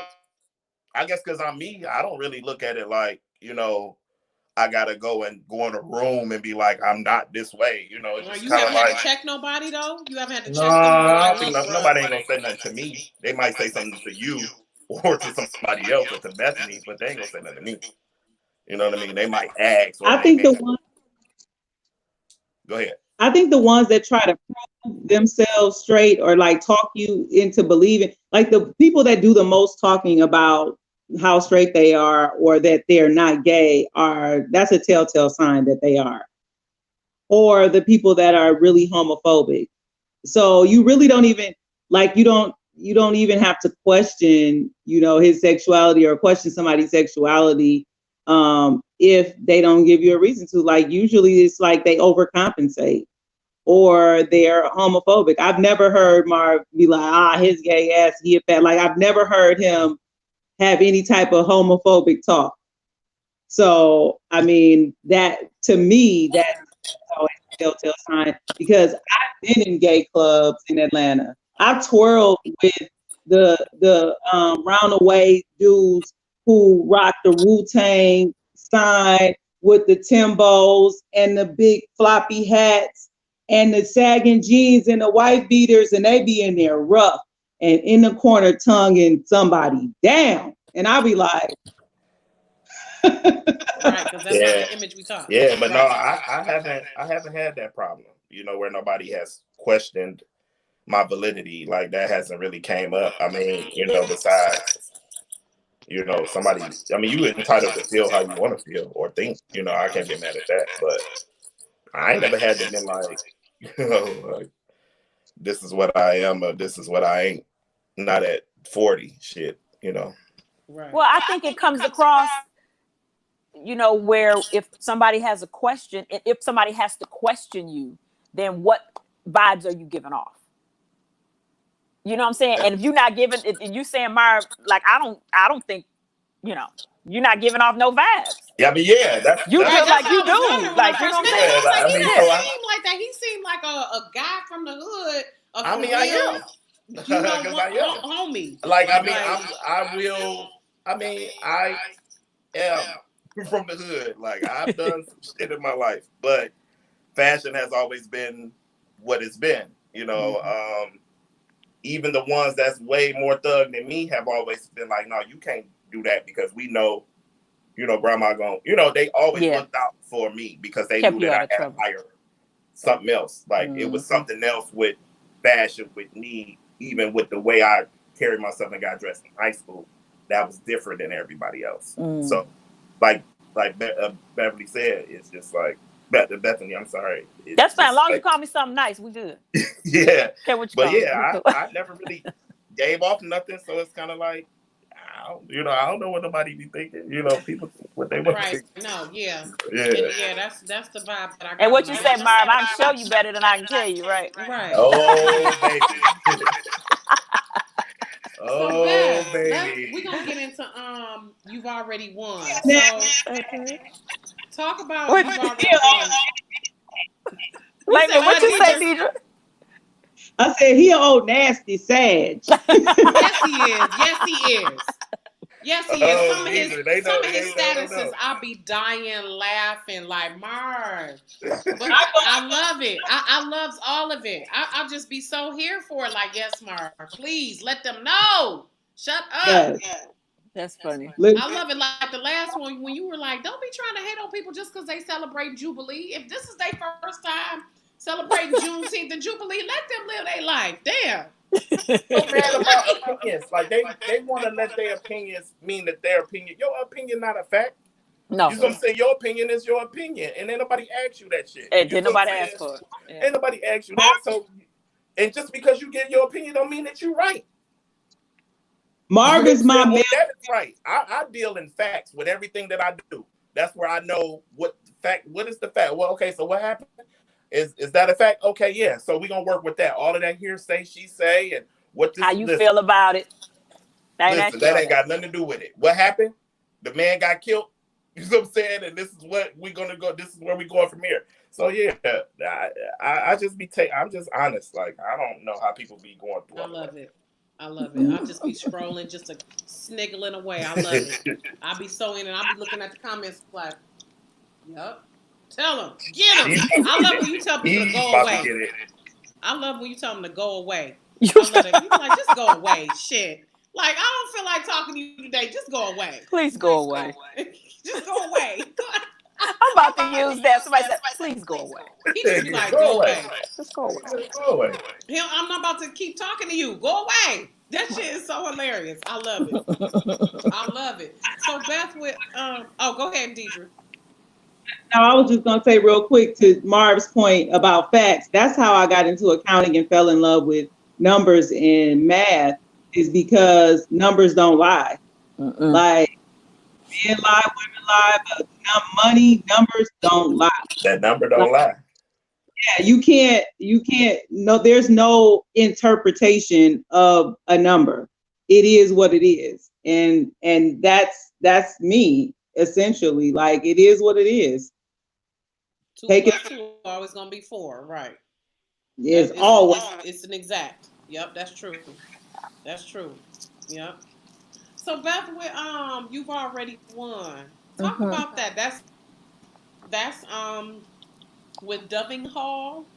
Doving Hall Music. So that's my new single. So I partnered with them to release that. We actually wrote that song last summer. And that song actually was birthed from my experience on the show and just getting voted off and just how I felt. And, you know, that thing was rough. And there was a lot of stuff going on in my personal life that I was dealing with at the same time. It was a matter of my mom had a really bad stroke in 2016 and a stroke that left permanent damage to her, which had to change our total living situation. And, you know, we were talking about mortgage companies and everything. You know, at that time, when my mother got sick, The Voice had already called and asked me to come do the show. And I told him, no, I can't, because my mom is sick. I didn't know what was going to happen with her. And this was when I was, I think, just kind of around the time I was meeting you. I met you a little bit later, Rocky, but, you know, my mom was sick. I was trying to release the album and everything like that. And then I ended up doing the show.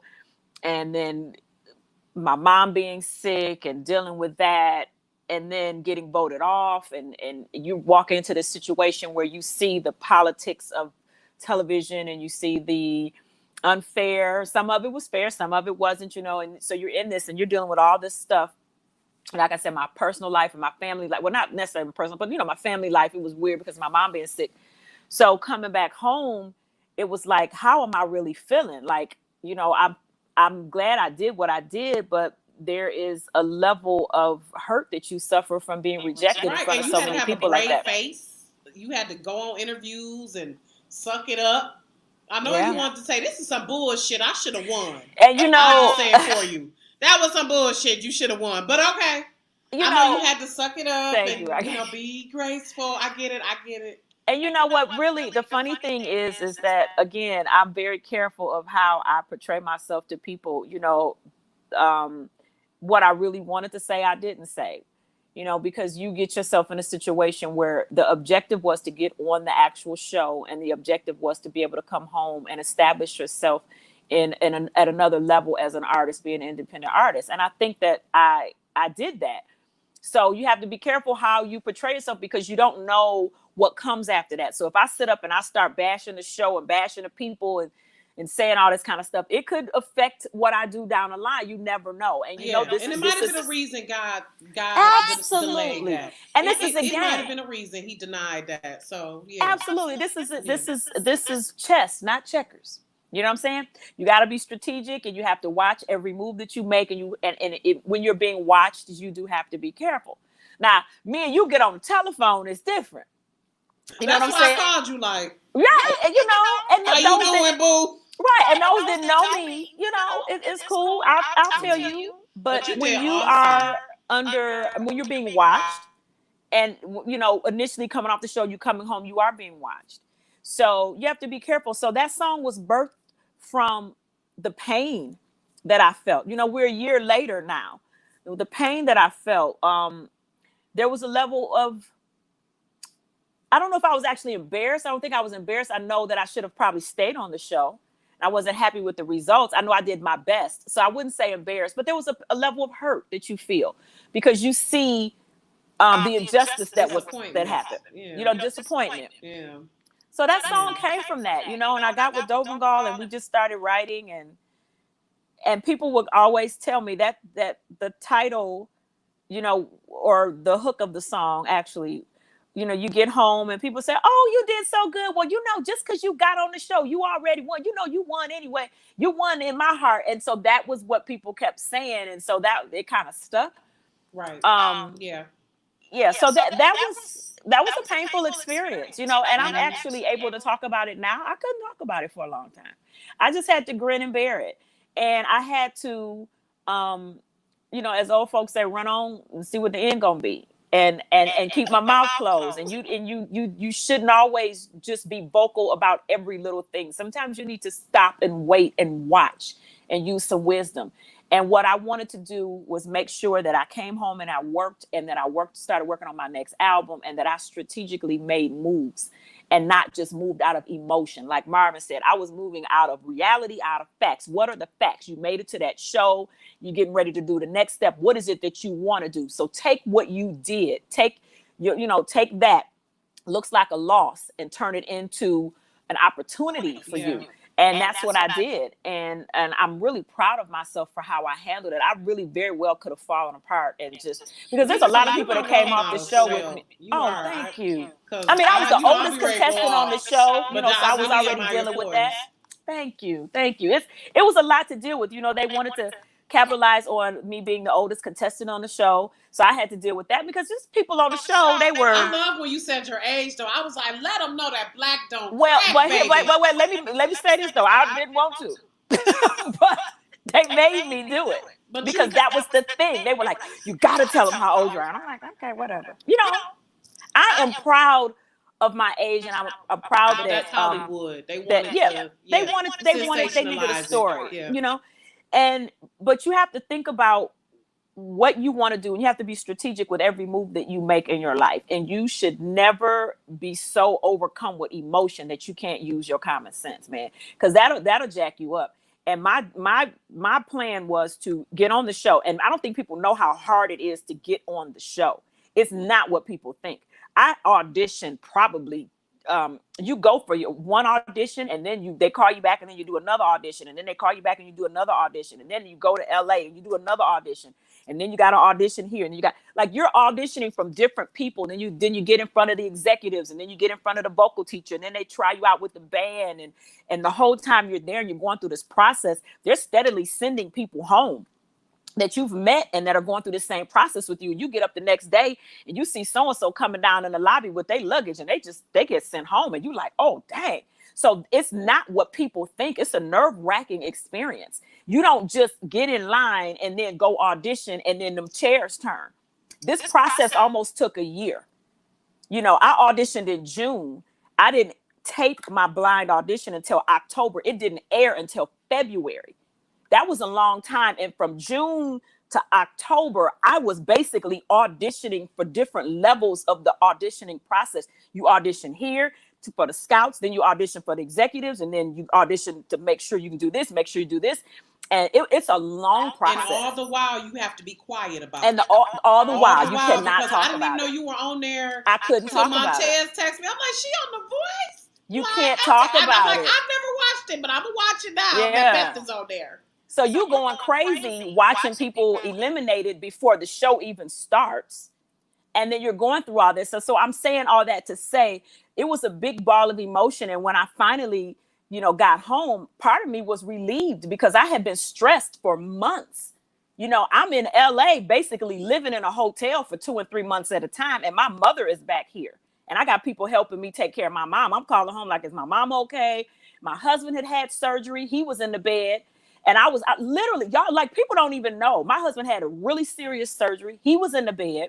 My mama had this stroke. I had people coming in trying to help cook, keep them together. And I'm out there just singing and smiling, putting that mask on, like you said. So you never know what people are dealing with. It was very difficult. So when I got home, I was like, oh my God. A relief. Like, but then you get sent home in the way that I got sent home too. So then you got to deal with that. So it was all of that in one big thing. I almost threw something at the TV, Beth. Baby, you. I almost flipped the table. Like, I want to fight the people that was there. Like, what y'all mean? Y'all know, but what can you do? I'm You like, stand there and something? This is some BS, but okay. But here's the thing. Because I got on the TV, it changed my life. Yeah. When I look at, if I could go back on YouTube, and I got a video, the duet I did with Jedge, I think we got up to like 5 or 6 million views. Who gets that? So being on that television changed my life. It changed the trajectory of my life. So now it's up to me of what I'm going to do with it. And had I come home and fallen out and cried and said, this is too, because there's a lot of people that come off those shows and they never recover from it. You never hear from them again. And they never put out any music. They never do anything. And from the season I was on, season 16, it's probably only a handful of us that are actually still actively working. It's people that made it to the top 20, top 10. Where they music at? Because it's harder than what people think to plan and to pick a goal and to actually see it all the way through. So again, that song is just a culmination of everything. I want to pull my hair out. Like I'm telling y'all, it was a trip. But it was a good trip. Hats off to you. Yeah, my friend Shar was on Project Runway. She said the same thing that you said. You have no idea. The same process that you went through. She went through the whole thing just like you. And she couldn't talk about it probably. She couldn't even tell me. She didn't tell me about it until I knew she was going to the audition. But once she know that she had passed and everything and went through the psychoanalyzation. I was just going to say, you got to do a psychological evaluation. Yeah. Oh, yeah. Damn. And once she went through all of that and they sent her to New York, she couldn't tell us. She couldn't call home to us. She couldn't tell us what was going on. And so it's the same thing like you did. The same story you were saying, Beth, is what I knew she was going through. I had to, as close as me and her are, and as close as much as we talk, I had to ask like her cousin that talked to the grandfather how she was doing. You know what I mean? Because it was kind of like she couldn't, answer because she was, she couldn't have her phone. She couldn't do so. I know that's a brutal thing, but it changed her life too. It changes your life, but she took the situation and she ran with it. And that's what you have to do because those shows are not set up for you to initially win anyway. Yeah. And even the contract tells you that, America is going to vote for you, but the ultimate decision is up to the producers. So you already know what that means. Mm-hmm. And then you go through the psych exam, you talk to a therapist, you take an IQ test because some people they can't handle that thing and they snap. And literally, when I walked off of that stage from getting voted off, I had a security guard escort me out. Now, these are the same people that's been cool with me the whole time. Marv, I'm sorry. And they escort you out and they walk you right up into a therapist's office. And I had to sit with a therapist and they had to check me out to make sure that I was okay. And before I got out of the therapist's office, my plane ticket was already booked to send me back home the next day. So, you know what I'm saying? Hey, bye. But the whole time you're there, oh, we love you. So that's a mind thing. And so a lot of these young people that go on these special yesterday. Yeah. I was special. Now. Yeah, you're nothing. And a lot of these kids that go on these shows, I've had parents ask me, I tell them, I said, listen, I don't know if your kid needs to go on this show. This ain't no joke because it messes with grown people. So can you imagine when you a kid and your brain is not even processed to deal with rejection like that, or to deal with somebody who loves you at 2 o'clock. Because literally 2 o'clock before the show starts, but 4 o'clock you voted off and they throwing you out. Like, that's not an easy thing to deal with. Right. So how I deal with it and my purging and my release was to write. That was a long ass answer. I'm sorry, Rocky, but there it is. Girl, it's okay. That's the truth, but I'm sticking to it. Because I don't talk about it a lot. It's fine. That's fine. I don't talk about it a lot, and I am one that I won't always. Sharing. Yeah, because that's why I want to ask you, because I don't think people really realize when you go on these shows, all the stuff that you go through, what it entails. So I'm glad that you gave people a snapshot so they can have a realistic view. That was perfect. Yeah. I'm glad that you explained. And you it, saying stuff, and it ain't. It's not, but you have to be of the mindset that you're not going to win. You're going to get on TV. And some people may disagree and say, no, I'm going to win and I'm going to win. Okay, that's for you if that's what you want. But my goal wasn't to win that show. My goal was to get on TV. And get noticed. And to be seen so that I could take that, add that to my resume and continue to go, because nobody can ever take that away from me. Yep, now people are going to be looking for that second album. They look, and it's coming. Yep, folks. So let's go into You've Already Won. So when is the album coming, Beth? Do we have a date yet? No, we don't have a date, but we do have a projected time. I am looking for early fall. Because we were rushing, we did set a time. We wanted to release the album. It feels so good and it's going so well that we decided not to rush greatness. just get it out. And the creative process has been so amazing. So we're just going with it, and it'll be out. But we're like, when I tell you we're almost done, I mean, we're on song 10, 11, 12 now. We're just about finished. I love it. I want to sing background. Come on, Marv, because whoop, whoop. Whoop, whoop, Come on. whoop, Okay, whoop. so let's go ahead and go into You've Already Won, Robin. This is Beth's latest single, You've Already Won, coming off of, what is there a name for the new album, Beth? Nope. She like, just keep it posted. Right. So let's go into You've Already Won by Beth Griffith-Manley.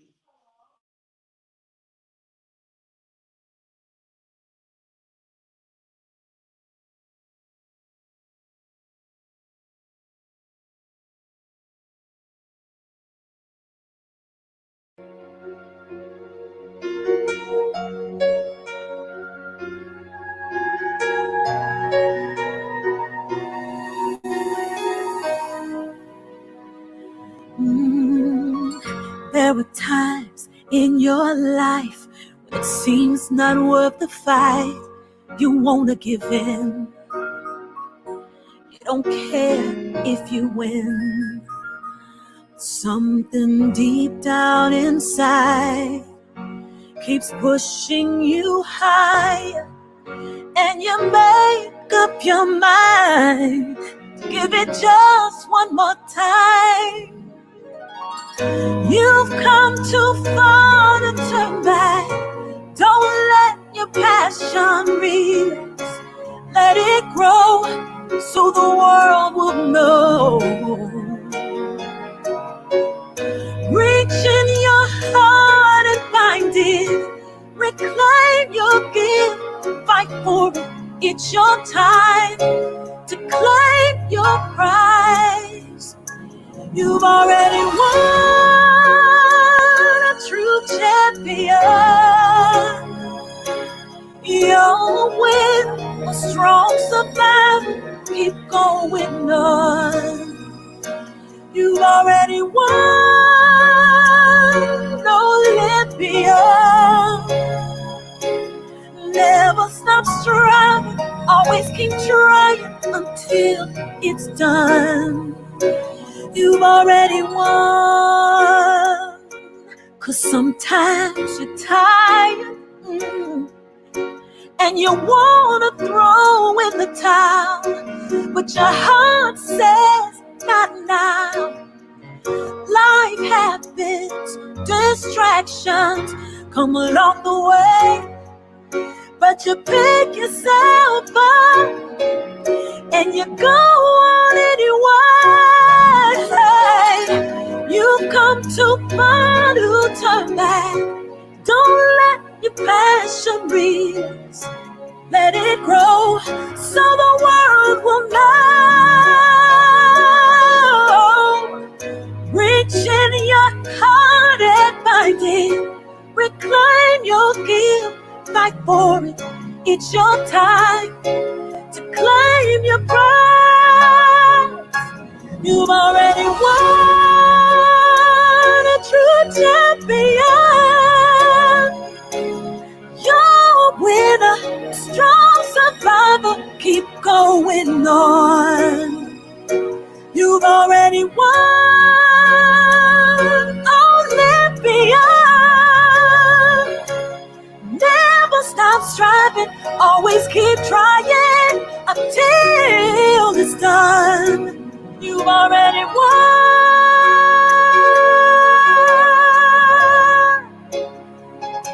You've already won.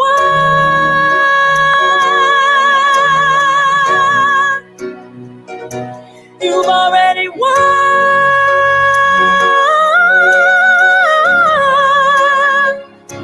You've already won.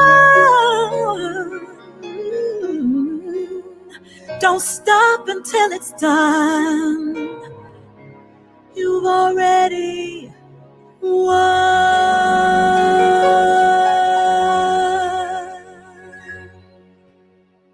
Okay, I want to see where you were looking like the I love that, by the way, but I want to see the video. Dope song. Yeah, I want to see the original video though, because Thank you. Yeah, Beth had her. I'm like, what? I'm What sorry, is y'all. this? Let's see if No, and it's okay. I actually filmed that because I did something for Channel 4, but that is not the official video. Yeah, There's Robin, like can a we bring up the official video. right quick? It's on YouTube. Beth, And I'm sorry. I hope because I was like, Rocky, when we No, I'm sorry. Technical issues. That's all right, y'all. No, We gonna get it right. yeah, Right but yeah, quick, there's Robin. like a story and a whole. Yeah, Robin, can we bring that up right quick, please? Because I love how Beth was in her talk show host mode. Can we do that, Robin, right quick, please? Should be like if you go on, she goes on YouTube and types it in. Yeah, should I shoot you the link really quick? Yeah. If she just types in my name and then you've already won, it'll come right up. Okay, Robin. Yeah, she's probably working on that now. Okay. Yeah, because the original video, it has a story and it starts out and it gives you the storyline about how you overcome and you keep going and believing and it adds the validity to the song of, and that actually was, somebody just wanted me to, I think we got it. Okay. I think we got it. There we go. It is. So, the winner. I'm your host, Beth Griffith-Manley. Today, I am sitting with 3 amazing guests, and they have overcome so much. I cannot wait until you hear their stories. And we'll tell you about it after the commercial break. But before we go, remember, if you don't quit, you've already won.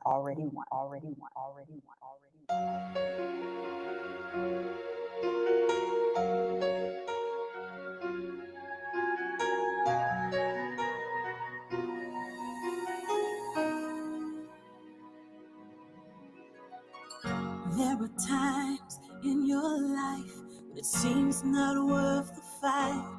You wanna give in. You don't care if you win.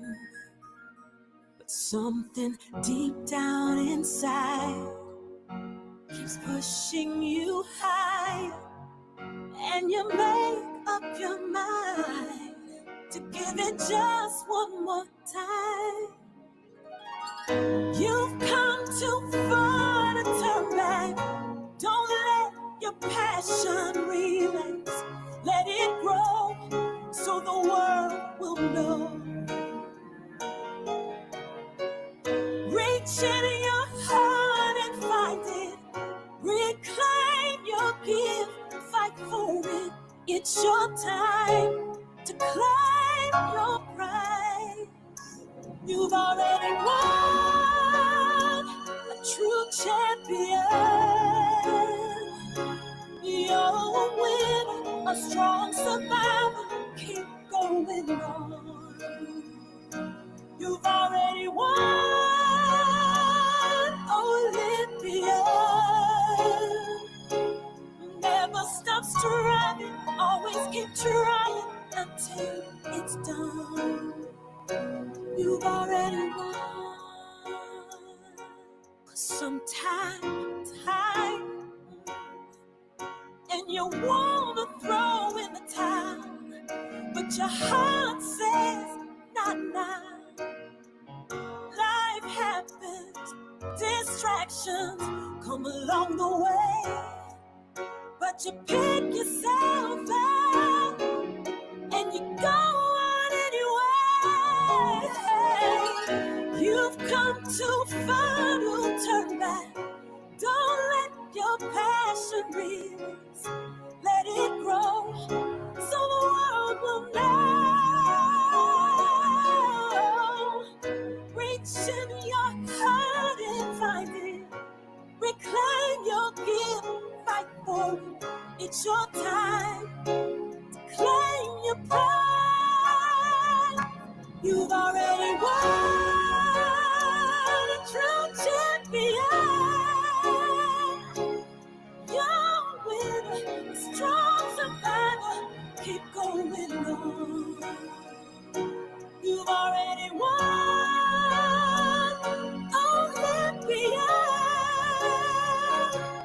Never stop striving, always keep trying until it's done. You've already won.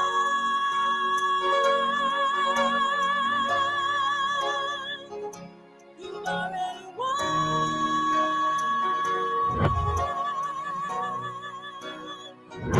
You've already won.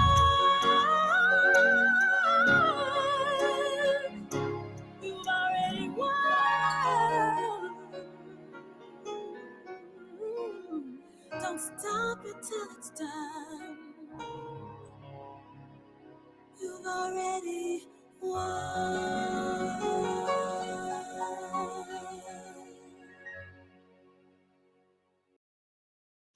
Oh, that was beautiful. I love it. So we're like, I want y'all to an show angel? that. It took me 2 days to film that video. So were you like an angel to the white lady in the bed? Was You she look great. Yes, I was a sexy angel. Yes, you was, child. that yeah. Thank I love you. it. I love that message. Thank I you. like showing the teen mom. Well, I don't know if she was a teen mom, but the young single mom. I love it. I love it. So you said, right quick, we're gonna wrap it up. Beth, you said the album is a bit more edgier than the first one. Like I'm saying cuss words and stuff. No, Oh! no, I like cuss words. Yeah, listen, people don't really know. I'm like, it's I'm friends with Everett and Cassidy from Channel 4, and he has a song called Sophist the Ratchet, and that's me. Like, I'm so people just y'all don't even need to know. But it's East not. side. Oh yeah, I'm like, I'm Mac and Bewick for real. Right. So people Well, don't I'm need North to know. End, but East side. North End. Mac and Van Dyke, Mac and Seaburn. Yeah, Mac and Seminole. Like that's So but that you need to know when to pull that girl out and when to put her up. And I put her up and then I pull out when I need to. I love it, Beth. I'm looking forward to it. Thank you. I enjoyed you all. I appreciate Thank you so much. The dialogue. I knew y'all always would. Y'all come correct. I love it. People were like, well, "What y'all talking about?" I'm like, "We just talking whatever shit. we talking us, right? We doing whatever us. come up." Me and Deidre got a little wine, what Right, we do. I'm like, Deidre, I need to go. Marv, where your glass at? I was drinking water because Water. Who wants some water? I'm about to go have a drink. I didn't want to be on here, and then it would have been like, he's lusty. He's being away. Okay, I appreciate y'all. So let's wrap it up. What's the rest of the plans for the summer? I know Beth is working on finishing the album. Deidre and Marv, what are the plans for the rest of the summer? What y'all got on tap?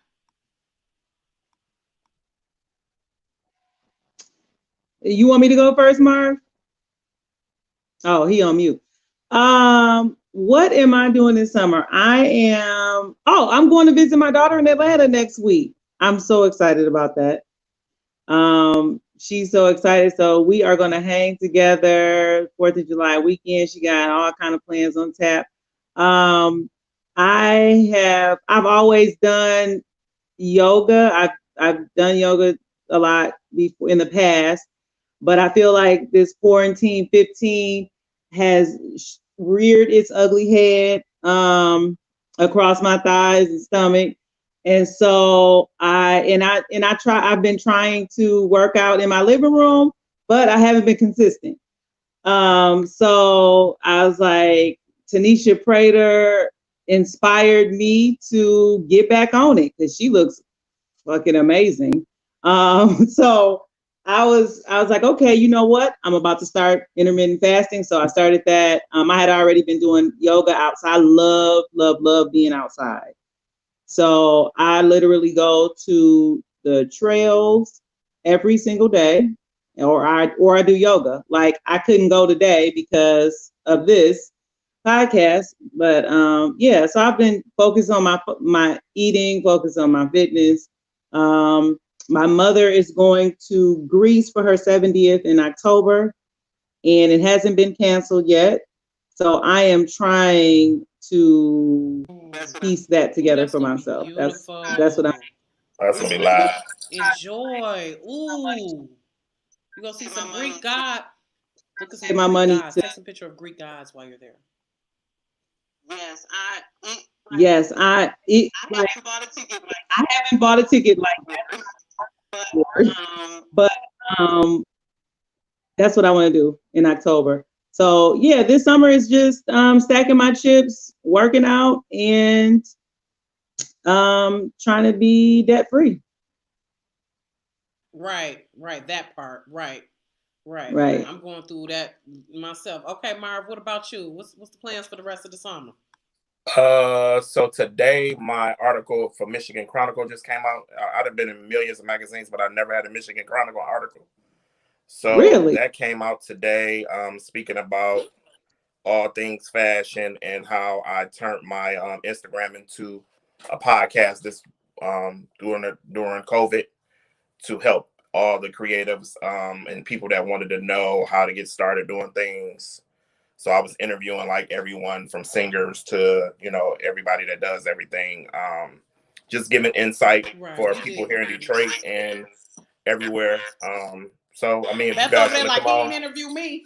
well, we can still do it. I mean, we can do it. It I ain't thought over, that too, Beth, but I was like, it's coming. Yeah. So I just really like last week I stopped because it had been so hot, but I know that nobody want to feel like sitting in the house or everybody on their porch and stuff. So it's just been an hour of doing that, then doing the Genius Denim stuff. I got some caps that I'm going to release. Let's see. Are those the same as the one I got already? Yeah, same as you got already. Okay. I haven't released them since you bought yours. Okay. So it's been like 2 years. So they the same one, same baseball cap. Okay. You still doing the distressed jeans though? Yep. Okay. Still doing the distressed jeans and everything. So that's pretty much what I've been doing this summer. I haven't did any photo shoots. I was a model for a shoot last Saturday. But other than that, just all the wardrobe styling stuff that comes my way. Y'all, right quick, starting with Beth, tell your social media and how people can follow, find y'all, and all of that. Because Deidre posted some shit too. That Mike Tyson video. Shout out to Deidre for that Mike Tyson video. Y'all are cool. My Instagram is Beth Always Sings. My website is BethAlwaysSings.com. And my Twitter is Beth Always Sings. And just upcoming, really quick, CBS 62 is doing a Forgotten Harvest telethon, so I'll be doing that. Saturday morning, CBS and 62 and Channel 50 are kind of merged, and so I'll be on Community Connect at 8:30 a.m. And July 3rd, Channel 4 is doing a Celebrate America tribute at the Henry Ford Museum with the DSO and a brass group. I think DSO brass group and me. So it'll be a primetime special. I'm really excited about that. So I'll be singing America the Beautiful. And that's going to air 3 nights. So those are the things I have upcoming, and then the album in the early fall. So check me out on my social media. I'll be posting pictures and, that. And thank you for having me, Rocky. I appreciate it. Thank you. Y'all know y'all friends of the show. Y'all already know. This is not goodbye. This is see you later. Yeah. Y'all already know.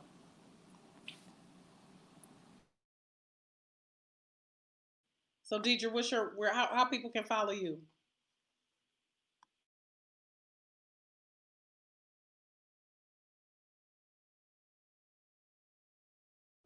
Right. Okay. I am Facebook is Deidre Shabazz. That's my maiden name. And that's SHABAZZ. And Instagram is vitamin underscore DDEE. And if you want to find some steals that are left over from traveling pants, you can find me on Poshmark. Believe it or not, I am still, everything is still, um, I still have things left over from the store. I still get orders. So, if I have something listed at a price, but you want to, barter me down, not barter me, but negotiate me down on price, then you can just submit a bid. And if I take it, I will. If not, I'll counter it. But I still have inventory left, so you might be able to find a steal on Poshmark. What's your Poshmark name, Deidre? Right. Traveling pants with the same with the traveling pants logo. Good. Yes, Jesus. Ooh, we got a Yeah, little you can. lifeline. Ooh. Yeah, you can follow me on. Child. Okay. Because we need That's our all. traveling pants fixed. You said, well, I'm sorry, Deidre. This was fun. I appreciate it, y'all. Always. Thank you so much. And thank you, everyone who tuned in. Appreciate everyone. I hope I'm glad y'all have stayed safe through this COVID. Please continue to stay safe at our backyard boogies and barbecues this summer. Because, it's starting to kind of spike again. I don't know if y'all watch the news, but please stay safe. Please. Did Mark handle? Because y'all need to follow him because he's funny as hell. Oh, I thought he did. Go ahead, Marv. I'm sorry. I'm sorry. Thank you. Shut it. You okay? Well, I cuss a lot. So on Facebook, it's Marv Neal, just MarvNeal. So I don't know if y'all, people get offended, but that's my Facebook. So it's mostly to my friends, and I feel like I'm talking to my people. So Marv Neal on Facebook. Twitter is I am Marv. Instagram is Marv Neal. I follow back as well. Website is www.marvneal.com. And you can book your session or your styling session or everything through there, and also look at my portfolio. I shut down my jeans denim because it was like $30 a month and nobody was buying through there. Everybody was just like inboxing me everywhere else. So I just shut that down for the moment. So anything Genius Denim that you need, your denim done, just contact me through one of those inboxes and I'll always answer. And that's pretty much how you get in contact with me. Or you might find I have like pages for all of those, so those may pop up as well. So I have a like Genius Denim page on Facebook, Style Curator on Facebook. Also, it's for my Marv Neal like. And yeah, I'm pretty much all over social media, and you can Google me.